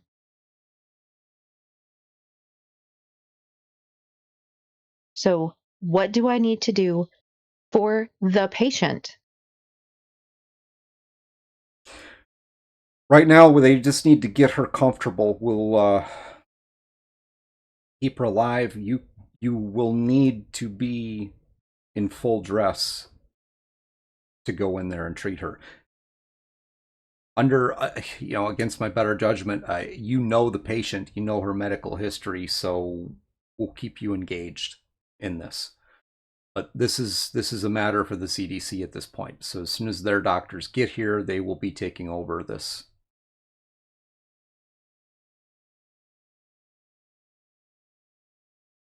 I mean, you do what you got to do. I'll do what I got to do.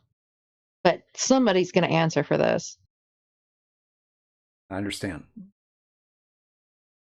So for right now, just remember, full dress. You cannot go in there exposed. If you become exposed, then the quarantine it automatically extends to you. Do we understand each other? Yes, we understand each other. Okay. In the event of the expiration of the patient, you are to immediately notify us. Oh, so you're planning on dropping off a patient that needs to be quarantined and then leaving?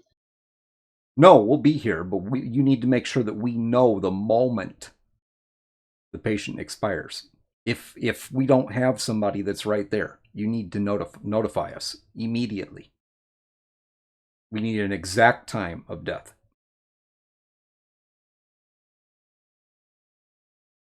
Interesting. Okay. Well, I'm going to assume that you guys are going to need somewhere to set up shop, to call a spade a spade. So, Do you have an I mean, office? this is the best I can do as far as an office. Well, we'll be taking this whole floor. Nobody's going in or out. Well, this is the safest place for y'all to hang out and do what you need to do because nobody's going to be looking for you here. Okay. So for right now, just keep her alive as long as you can. Well, I'll see what I can do. And I'm going to stand up and walk out of the chapel. And I'm thinking to myself how odd it is that these two fellas come into my hospital like they own it and start barking orders, and I haven't seen anything from the CDC stating anything like this particular thing that's happening. Got the fellas in the hazmat suits who are setting up a quarantine area in the corner of my busy ER. Um, So, since they're basically taking over the entire ER floor of the hospital, um, I'm going to make sure and tell the person at the front desk that they need to divert all ER traffic to other hospitals because otherwise people are going to get here and they're not going to be able to leave. It's not very long until they start bringing in other patients. And from what you understand, these are all people from this location. Sounds like they it sounds like Department of Defense for whatever reason got involved and raided a drug house, and they are all sick, badly sick. When All you get a right. chance to check on Sarah, you notice, I mean, she's hot. Her body is running at like 106. All right. Yeah. So I'm going to go put on my full hazmat suit just because I was told that I needed to do that. And I want to make sure to be here and available for these patients who obviously I would have seen more than once because if they're coming from the same drug house, chances are they're all frequent flyers, and I know most of them, but I definitely know Sarah. I'm going to start running like IV fluids to try to keep her hydrated. I'm going to put a cooling blanket on her to try to cool her down. Um, we will have had, different medications for fever reduction that we would have, given via IV and just trying to get her cooled down, and nothing is working. Nothing. It doesn't seem to, nothing you give her seems to have any real effect as far as drawing that temperature down. Whatever type of infection, which you have established that it appears to be a viral infection. So far, all the drugs you've used, nothing seems to impact this thing. The first 24 hours, you end up with like 15 patients, and this entire floor is taken over. They actually bring in some military personnel dressed in street clothes to make sure that nothing happens. They're labeled as private security, but you can tell they're not. You can tell they're military. All right.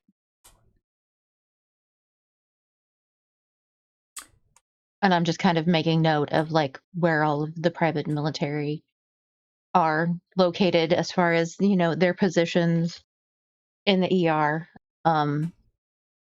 And have we had any official communication from the CDC specifically?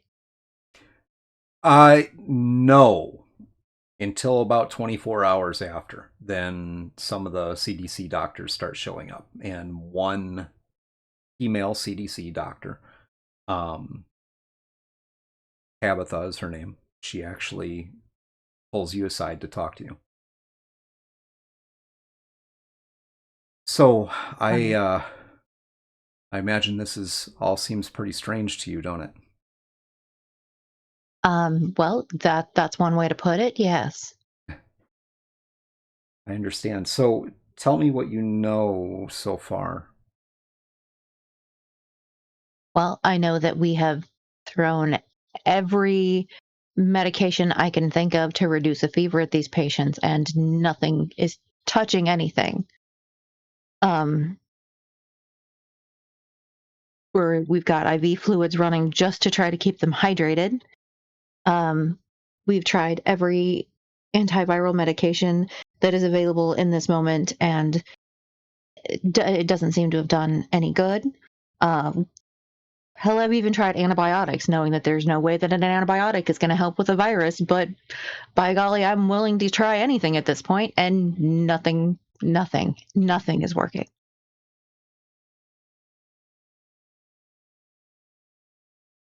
So what do you think is happening?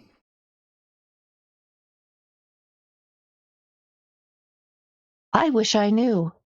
Shouldn't you guys have some sort of idea? You're the CDC.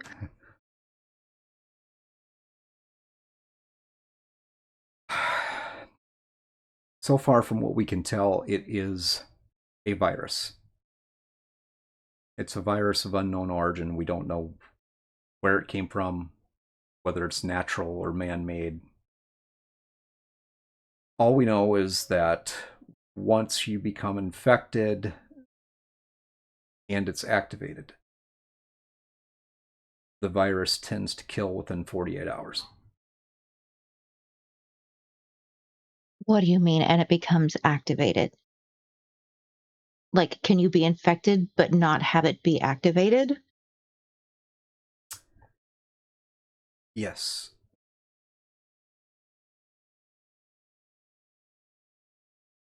And how is it spread? Is it spread through contact, body fluids, air? Do you know that at least? It is airborne.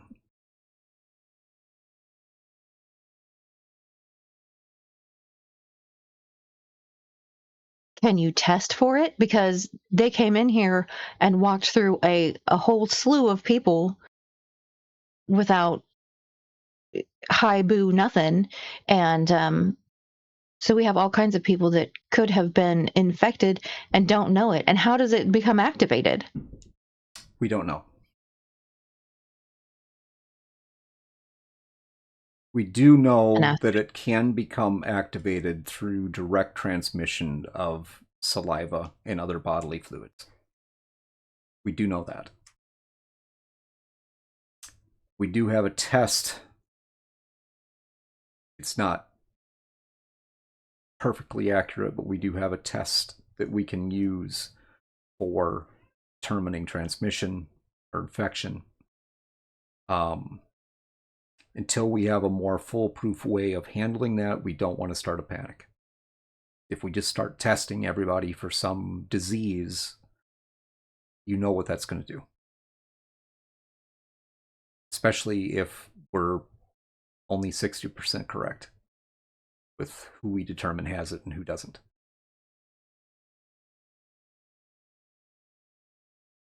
And as annoyed as Astrid is right in this very moment, she also knows that this person is not incorrect in what they're saying. So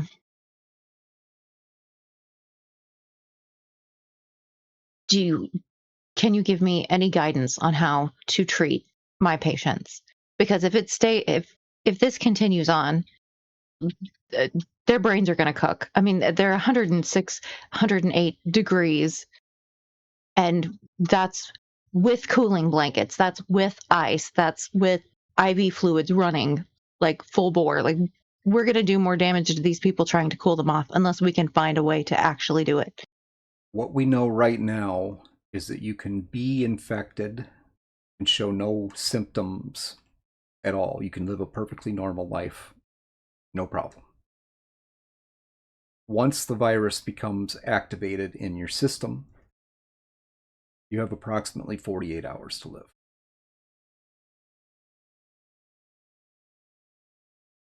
And do we know how long these patients were sick before they were brought into the ER? Because it's been 24 hours. No. We know So what that you're telling me is we know they came in contact with someone who is infected. And we know that about 28 hours ago. You will have noticed that several of your patients have what looks like bite wounds on them. Right? yes. Yeah. So once the virus activates, it appears to have some psychological effect. It makes them crazy, and they attack other people, animals. It doesn't matter.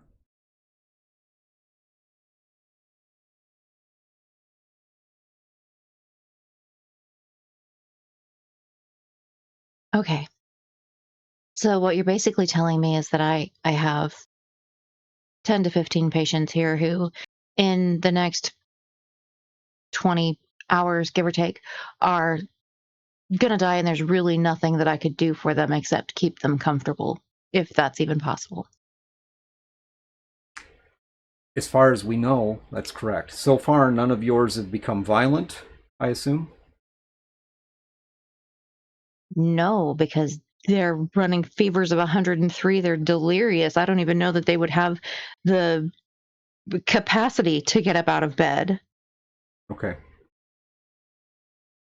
Given the time frame that we're on, every one of these patients needs to be kept under a 24-hour guard. So we need to make sure that somebody is watching them all the time. And continue to try to treat them, because I mean we've got to figure out, we don't know what to do with these. I'm sorry to say that, but that's the truth. We don't know how to treat this thing.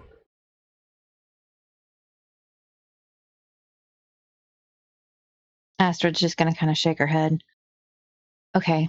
I mean, I'll see what I can figure out. I will see if there's literally any other thing in the hospital that we might be able to treat these patients with. But if there's a chance that they're going to become violent, you have military personnel here dressed as civilians, and don't tell me that they're not here. I'm not dumb. Those should be the people who are keeping an eye on the patients who are potentially going to become violent. They will be. We just need your cooperation. We need you to let between us and you, I only have myself and 3 other doctors with me. So the 5 of us are all that is here to take care of these people, and that's provided there's not more. And I am pretty sure there are. There's a very I'll do high what I can, likelihood. because this does not need to There's a very get spread, and we don't need a widespread panic either. But I will Good. let you know that I am not happy about this situation. I understand. And just so you're aware, there's a very high likelihood that everyone in this building has been exposed to this at this point. Possibly everyone in this city.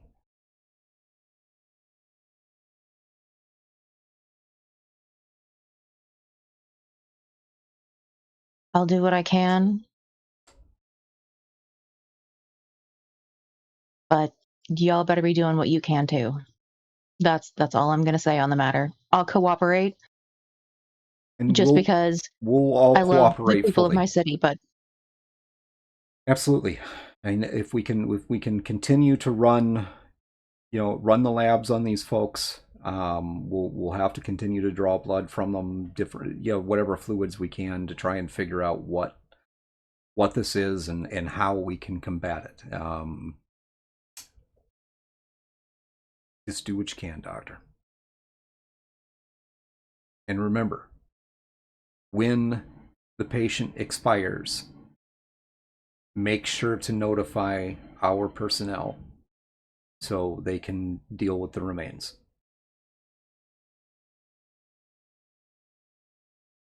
all right.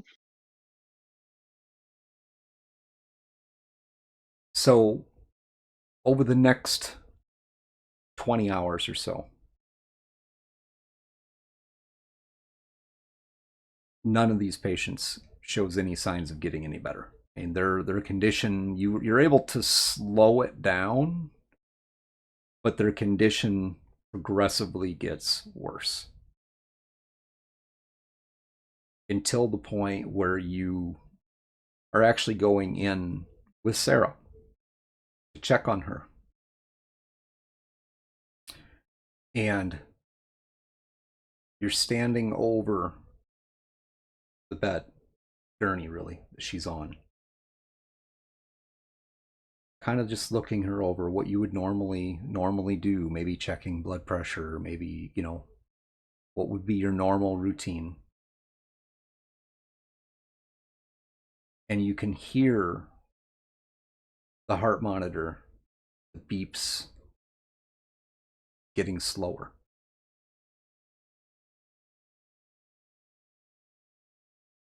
For a moment, it brings the memory of standing in front of that window in your father's room back to mind.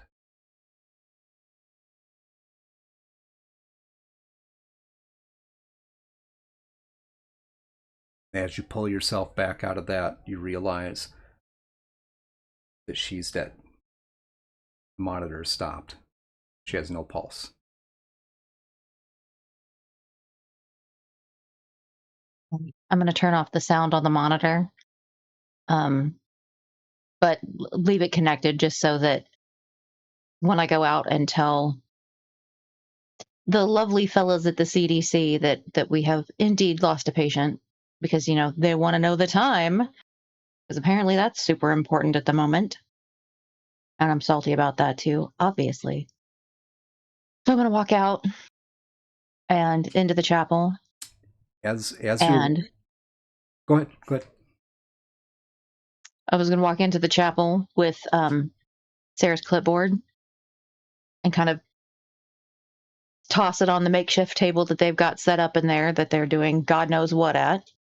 Probably playing cards because, they can't be doing anything useful. I'm going to say, well, we've lost one. They immediately scramble.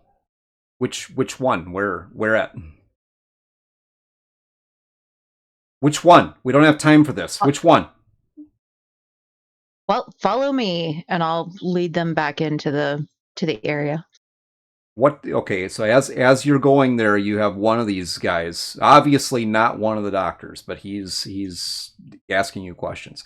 So what time did they expire? He's got her clipboard, kind of jotting down some notes. What time did she die? What time is it right now?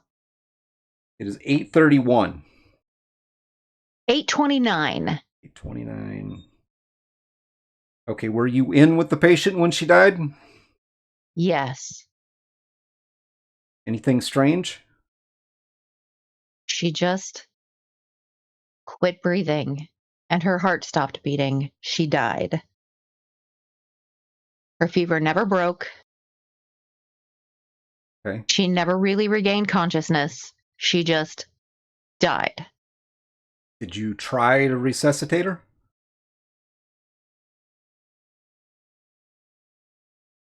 No. Okay, why not?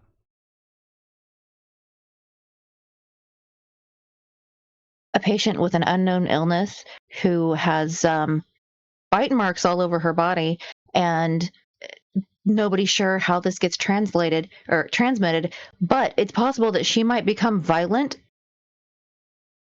For my safety and the safety of the rest of the people on this floor, I made a conscious decision to not do that. Good. Okay. So, doctor, we'll take care of the body for right now. We're going to have to keep it here for a little while. Please make sure nobody goes in there.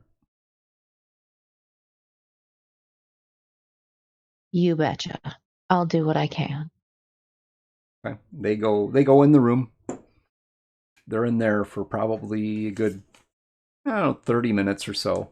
And they come back out. shut the lights off. We'll have pickup for her here in the morning. Guy comes walking over to you. We'll pick up for her in the morning.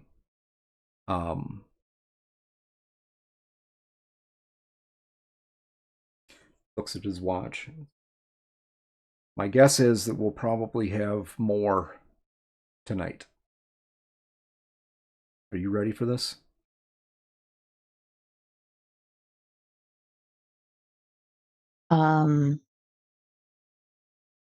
I need to know what y'all are really expecting us to do, because nothing that we're trying is doing anything, and it's basically me and the rest of the CDC doctors, which there really aren't that many of them. Doctor, all we're expecting is for you to do your job. Okay? Just do My your job is to save lives, and you're not making that easy, because you can't tell me what I need to do to help save these people. Just keep doing your job.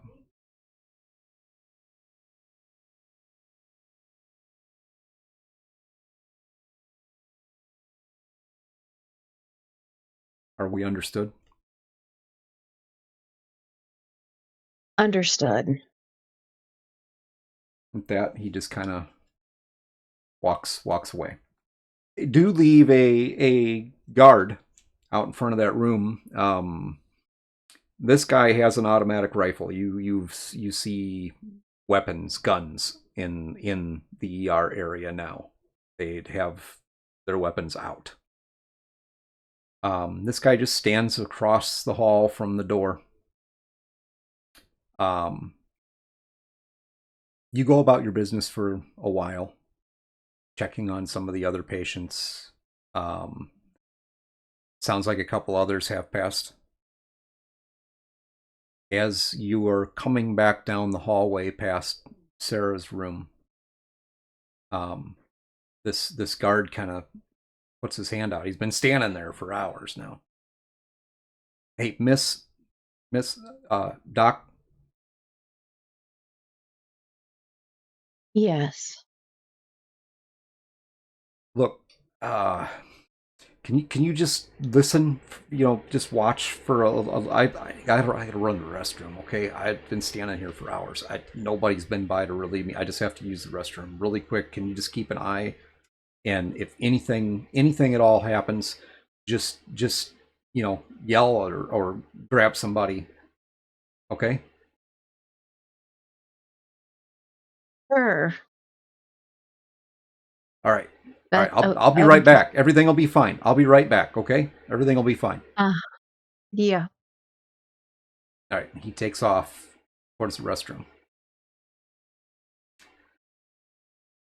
He's gone for maybe 30, 40 seconds. And you think you hear something from inside Sarah's room, inside that surgical suite. Think you hear something moving, like a person moving. Like if they were considering I was expressly told to not let anyone in that room unless it's the people to come pick up her body, I'm going to slowly approach the room. Got the little windows in the doors you can look through. And you look through in there. Obviously, there's some ambient light from the machines and everything that are running in there. It's not entirely dark. And you think that you see Sarah lift her head.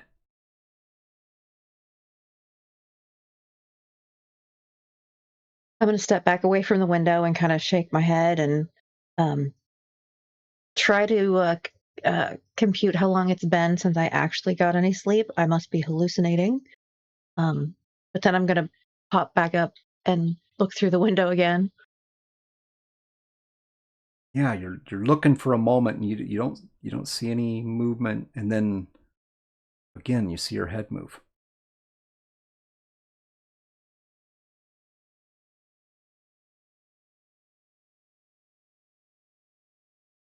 Okay, I'm gonna kind of peek down the hallway and see if the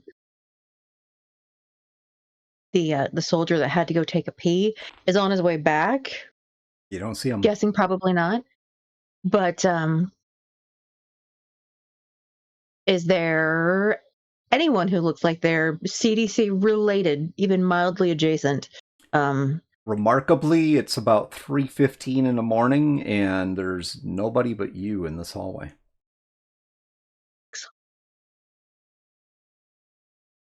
I don't suppose the soldier happened to put his gun down when he went to the bathroom. No, that went with him. Of course, did. All right. I'm questioning myself and wondering, okay, did I really see her die? Like, did I saw the machine flatline, but could there have been something wrong with the monitor? And maybe her breathing was just super shallow. Maybe I have no idea what's going on. I'm dressed in a hazmat suit, so hey, I mean, I'm kind of safe, sort of, not really, but maybe. Um, and I'm still kind of like I'll step away from the window and run through things in my brain for a little while, and then I'll look back through the window. Is there more movement from Sarah as I'm Yeah, looking through the window? you hear this sound like she's jerking against restraints, like they restrained her.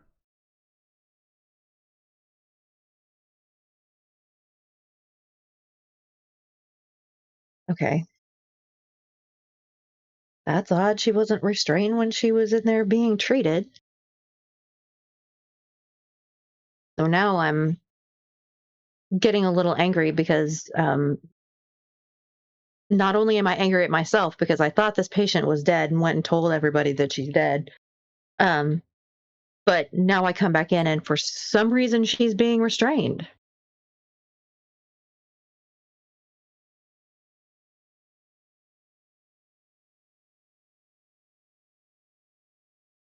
One second, let me get back in here. Okay. Yeah, it looks that way. It looks like she's pulling against those restraints. You see her. There's more movement now, and she doesn't look like she's dead. She looks like she's struggling to, get up. All right. So now I'm pissed because I feel like the CDC has lied to me. Something strange is going on, obviously.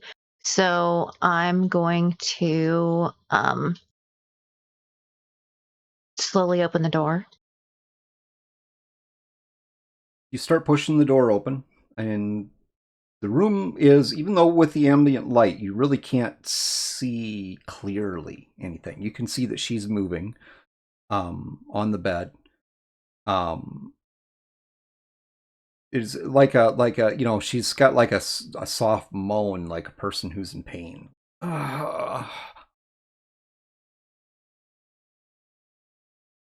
Okay. So I'm gonna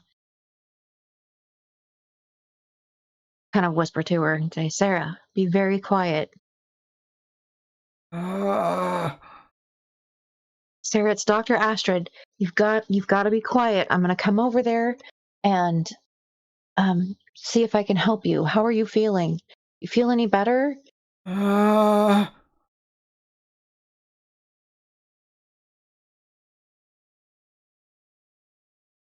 right, so I'm gonna She's jerking slowly. against the restraints that they have on her. Looks like it's just, just straps over the bed.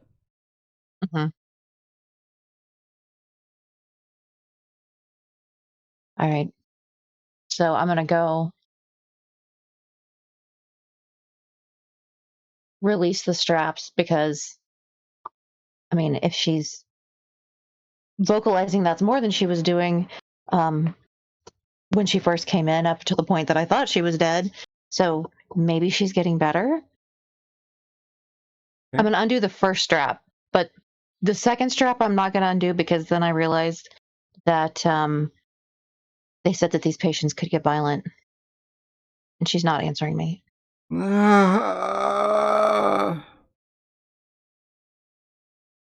You undo the first strap, and she kind of tugs against the straps.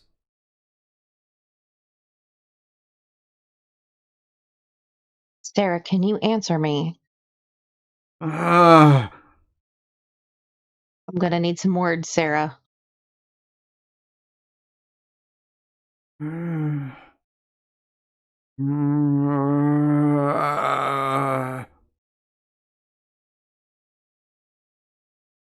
Okay, those aren't words. So I'm Are you going to get in I'm closer gonna to see if you can hear what she's saying? no, because they said that some of these patients get violent, and I remember that. So I'm gonna run over and turn on the light to the surgical suite and see if I can see what the hell's going on. Okay. You run over and turn on the light to the surgical suite. And it's Sarah. She looks not as sick as she did. The heat looks like it's kind of come out of her body. A little more pasty, white, pale. Mhm. Her eyes have a filmy look to them. Not like bright-eyed, almost like a person with a bad case of cataracts. And she's attempting to set up in the bed with the one strap released, which I'm assuming is like the shoulder strap. And she can almost do it. She can almost set up.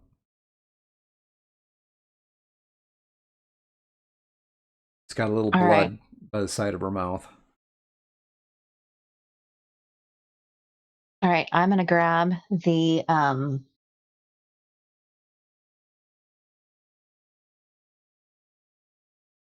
gonna grab a pen light because something is not right with her eyes. Okay. But I'm kind of relieved that she does seem to be alive.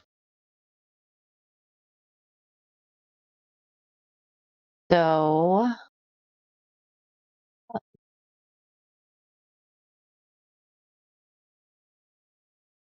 I will approach her and kind of undo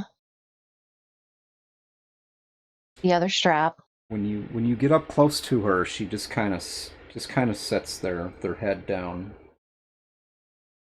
almost like she's given up.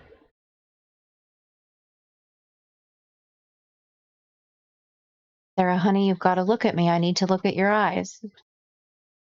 I You need to un check your reflexes. You know the drill, hun. you undid the strap so she can.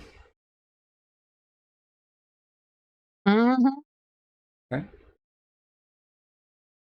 She slowly raises her face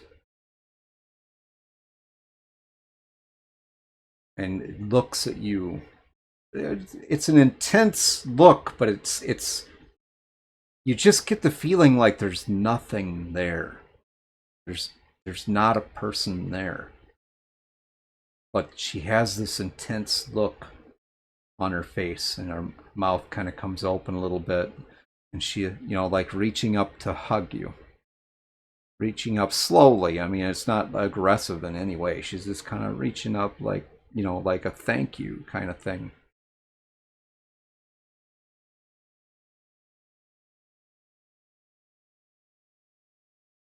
I'm going to kind of push her hand down and say,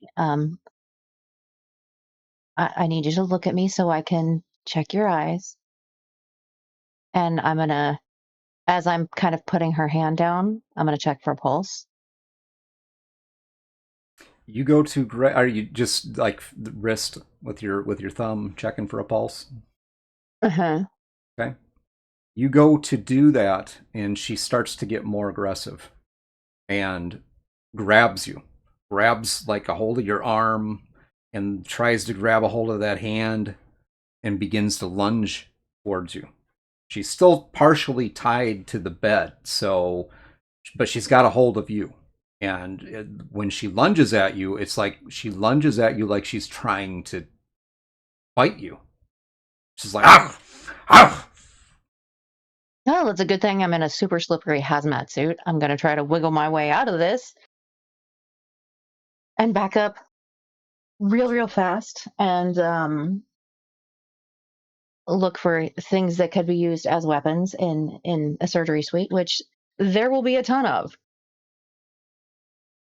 So as you're pulling back from her, you actually end up pulling not the bed over, but you end up pulling the bed with you. For some reason, she has a really good grip on your suit. Okay. Not necessarily on your arm. You managed to slip your arm out, but she has a hold of the suit itself.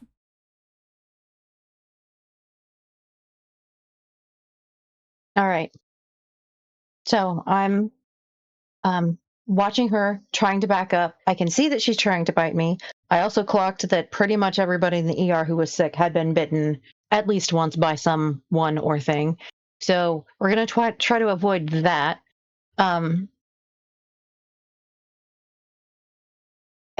I see that there's like a table set up. Looks like maybe they were planning on doing an autopsy here in the hospital, so they didn't remove her body and potentially infect other people while removing it. So they were going to do an autopsy here. So there's a whole table set up with tools for that. So, and it's one of those like tables that they have in a surgery room, which I don't know if anybody's really seen those, but you would be able to pull those over super easily.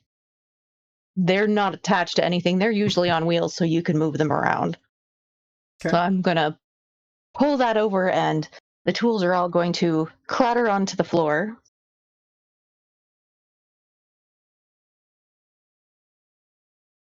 With And that, in my brain, I'm going to think, well, there goes that sterile field, and start sort of searching for something that I can protect myself with. with that, you hear another voice in the room. You didn't hear the door open, but you hear another voice in the room. The guard, it sounds like. He's like, "Move back, Doc, move back." I would love to, but she sort of got a hold of my my legs here, so I'm going to kind of wrench one leg free, and as much as I hate to do it, kick her in the face to try to get her to let loose of me. That seems to just piss her off. She's trying to claw you towards her, and you hear gunshots as this other guy basically puts 2 rounds into her body, into her trunk. Doesn't phase her. She's still trying to come at you, as if she wasn't even shot. You feel the impact of the bullets on her. You feel the reverberation through her body. Doesn't even change the expression on her face, as if nothing happened. She is coming for you. All right. Well, I am going to find... I'm keeping an eye on her, trying to make sure that that she's not breaking through the suit or anything. And I'm going to find a trocar. It's basically something that they use to like suck body fluids out. Okay. They tend to be fairly long, 6 to 8 inches, and super sharp. And as she gets closer to me, like I can feel her like pulling me down. So she's getting closer, like her head is getting closer to my head. Mm-hmm. And I'll have this this trocar in my hand, and as when she gets close enough, I'm gonna jam it into her skull.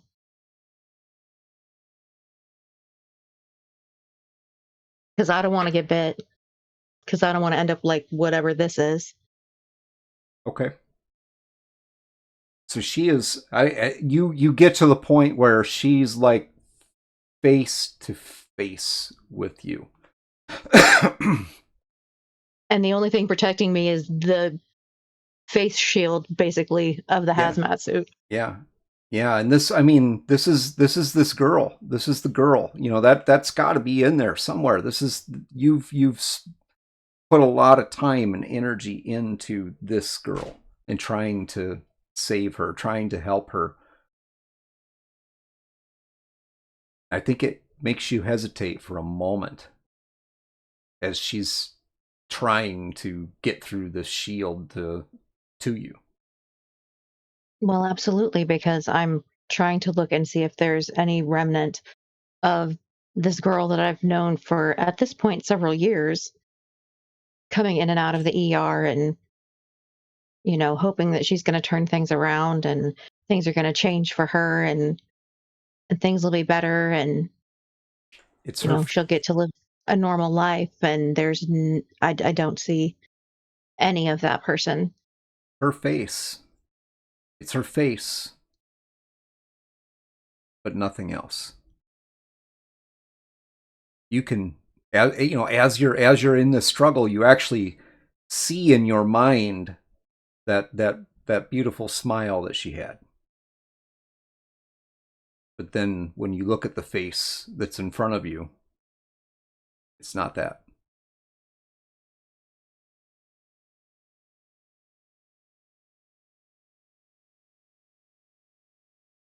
And So you I'm going to look manage. at her. Go ahead. And as I'm hesitating for just a second, I'm going to say, Sarah, if you're in there, I'm sorry.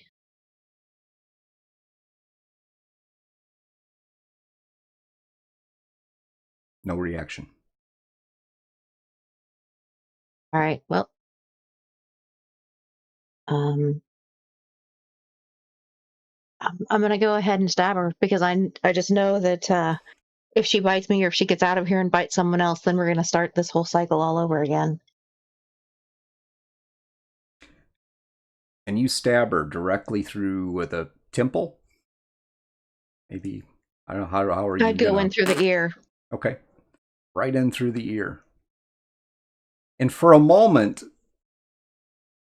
maybe this is because you're still in shock yourself. For a moment, you see her face relax as if she's relieved as her body falls limp on you.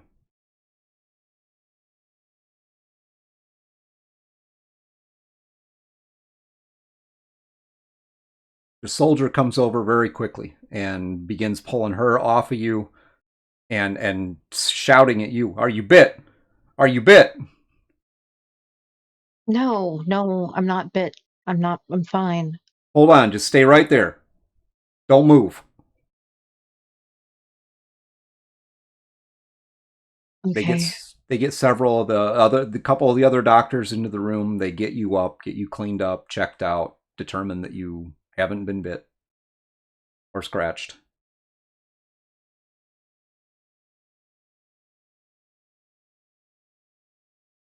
Two more of the patients that night have the same thing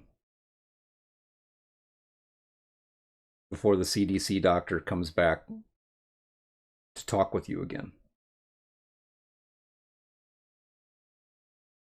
Look, you've been here with us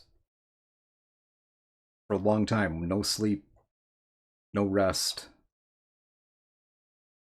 Obviously, you can tell that this is a messed up situation. Okay, so I almost get bit by someone who I thought was dead. Um, my ER has been commandeered by the CDC and turned into a quarantine zone with other people who we thought were dead, but then turned violent. And your best argument for this is that it's a messed up situation. All right, look. We don't know exactly how it works or what it does, but that girl was dead. For all intensive reasoning, she was dead. You're not insane. You didn't miss anything. She died. And the virus It reanimates people.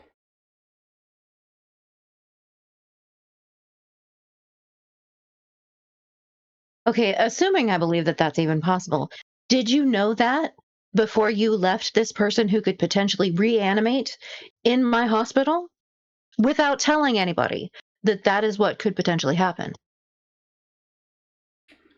Look, I am acting on the information that I have. These cases confirm what I've been told. Okay, I didn't know anything for a fact. Now I But you do. had been told that that was potentially the situation. You know, doctor, I think maybe you just need a break. Okay?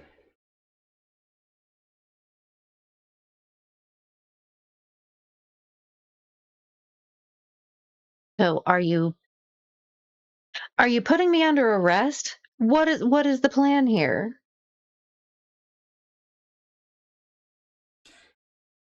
You know what will happen if word of this gets outside of this hospital, right? You understand what will happen. I know exactly what will happen. There Can will you be insanity. There'll be people killing each other in the streets because this is I'm here. I saw what I saw and I still think that it's crazy.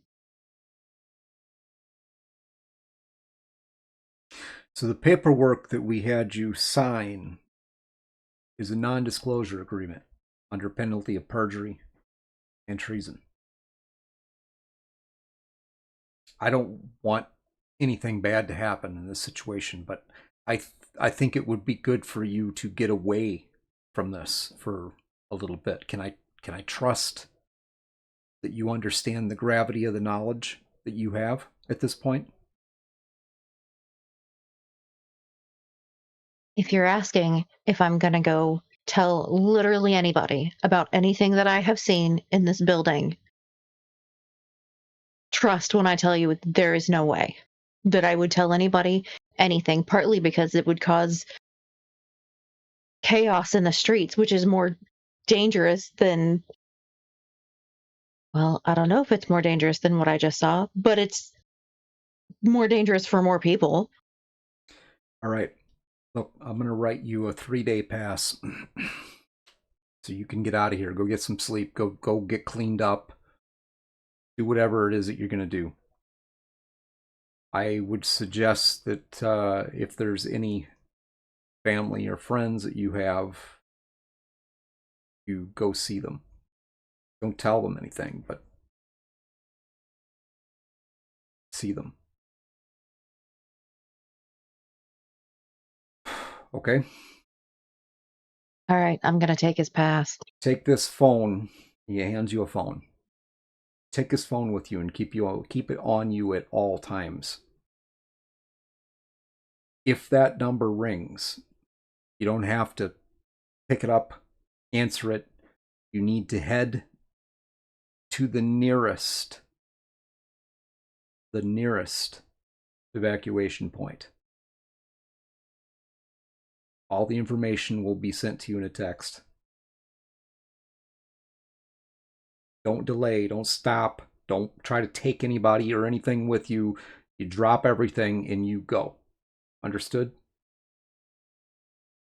Understood. All right.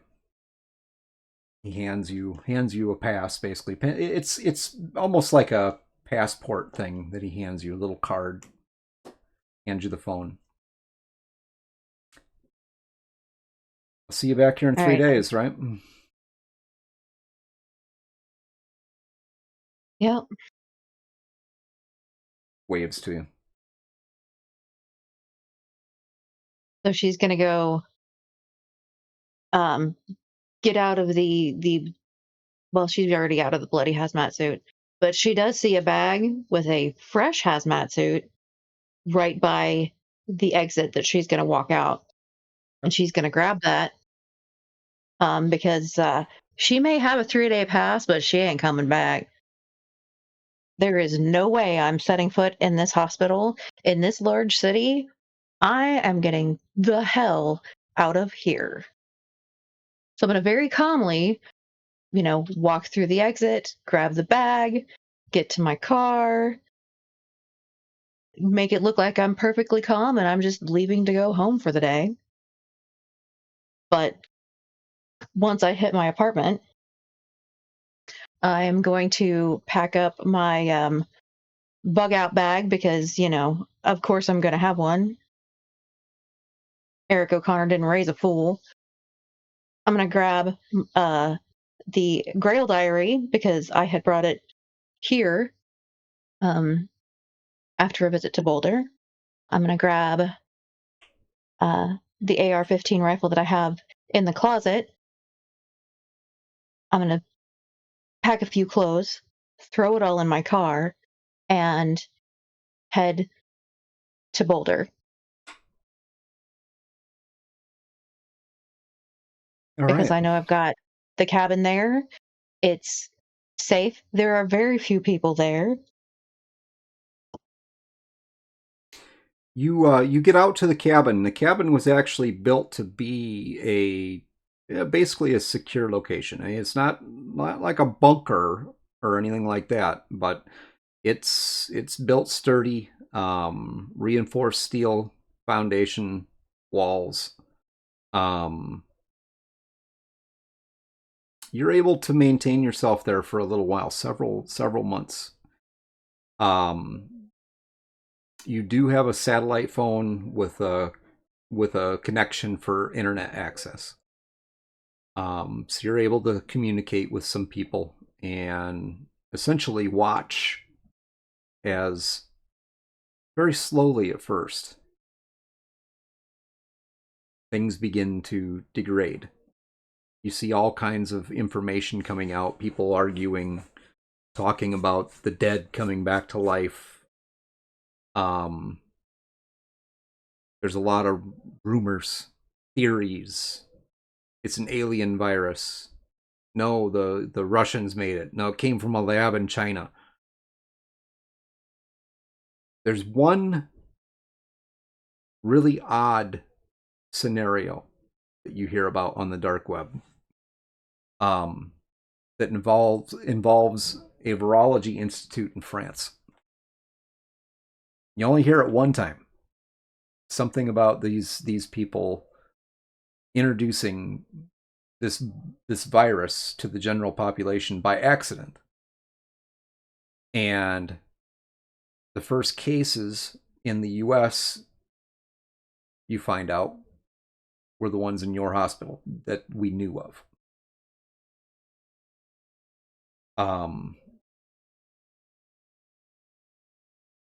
Rolling into October, September to October. So you're running low on food, you're running low on fuel. The world's a quiet place. No TV, no radio. Everything's pretty much been shut down by the military.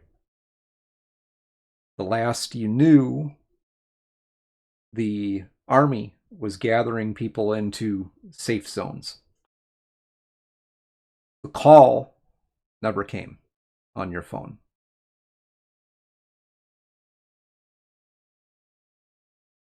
Well, and honestly, I didn't expect the call to come through on my phone since I'm out here in the middle of nowhere. And I'm not sure that I would have gone to an evacuation zone just because I don't feel like the CDC was entirely honest with me to start out with. I feel like they knew more than they were letting on when they came and commandeered my ER for their special little science project. So I wouldn't have trusted going anywhere where there were a whole bunch of people like that, especially being an outsider and not being in on the situation. So I really wasn't expecting that phone to ring. But at this point, I know that I need to go grab some supplies. I know that I need to see if I can find a few parts to repair the solar panels because some of them had gotten damaged. I'm not So- getting as much solar power as I normally would, so that's why I had to use the generators more than I normally would have. And it's going to start getting cold, and I'm going to need all of that stuff. So You have a choice to make. You look outside knowing that you're going to have to go somewhere. Oddly enough, when you came up here back in April, the lady that owned the Boulder Inn wasn't there. There was someone else there taking care of things. You've never seen her not there. But you look out in front of the cabin and you see your almost brand new, hardly driven Mercedes. Nice flashy little car. And then over by the fence you see the Bronco.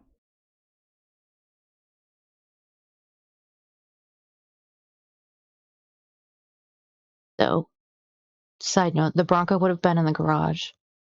So I'm going to pull out the Bronco.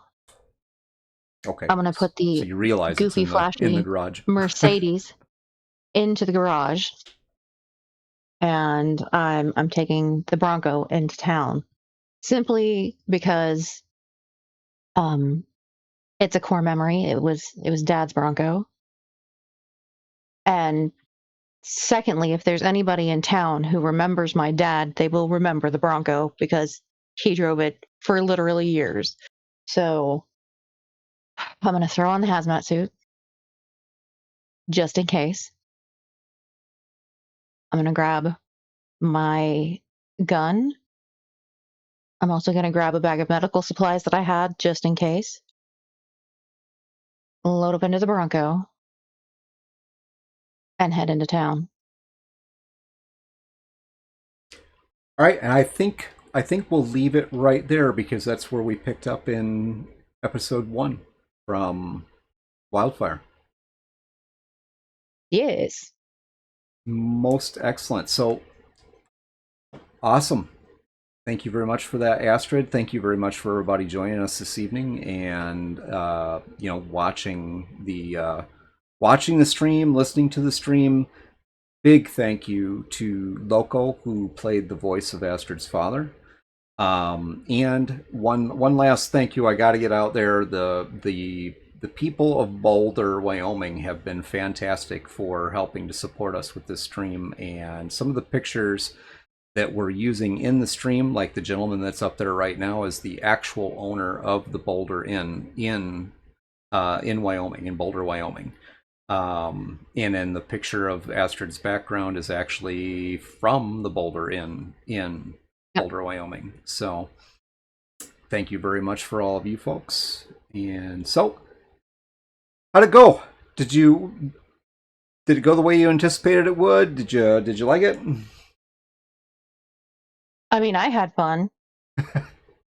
We had a couple technical issues to begin with that we weren't able to work out, but yeah, but stuff happens, and I feel like my video feed has frozen, and I'm not sure why. it did. It did. It's been a little sketchy tonight. It moves every once in a while. So, I mean, other than the technical issues, I feel like we told a solid story. I didn't expect to get as emotional as I did when Astrid's dad died, but you know,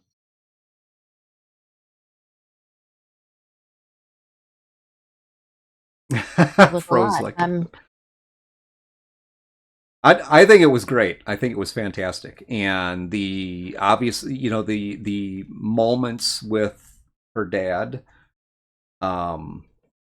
yeah, and I got a little emotional myself, but I could hear it in your voice, so that it was real. It was there.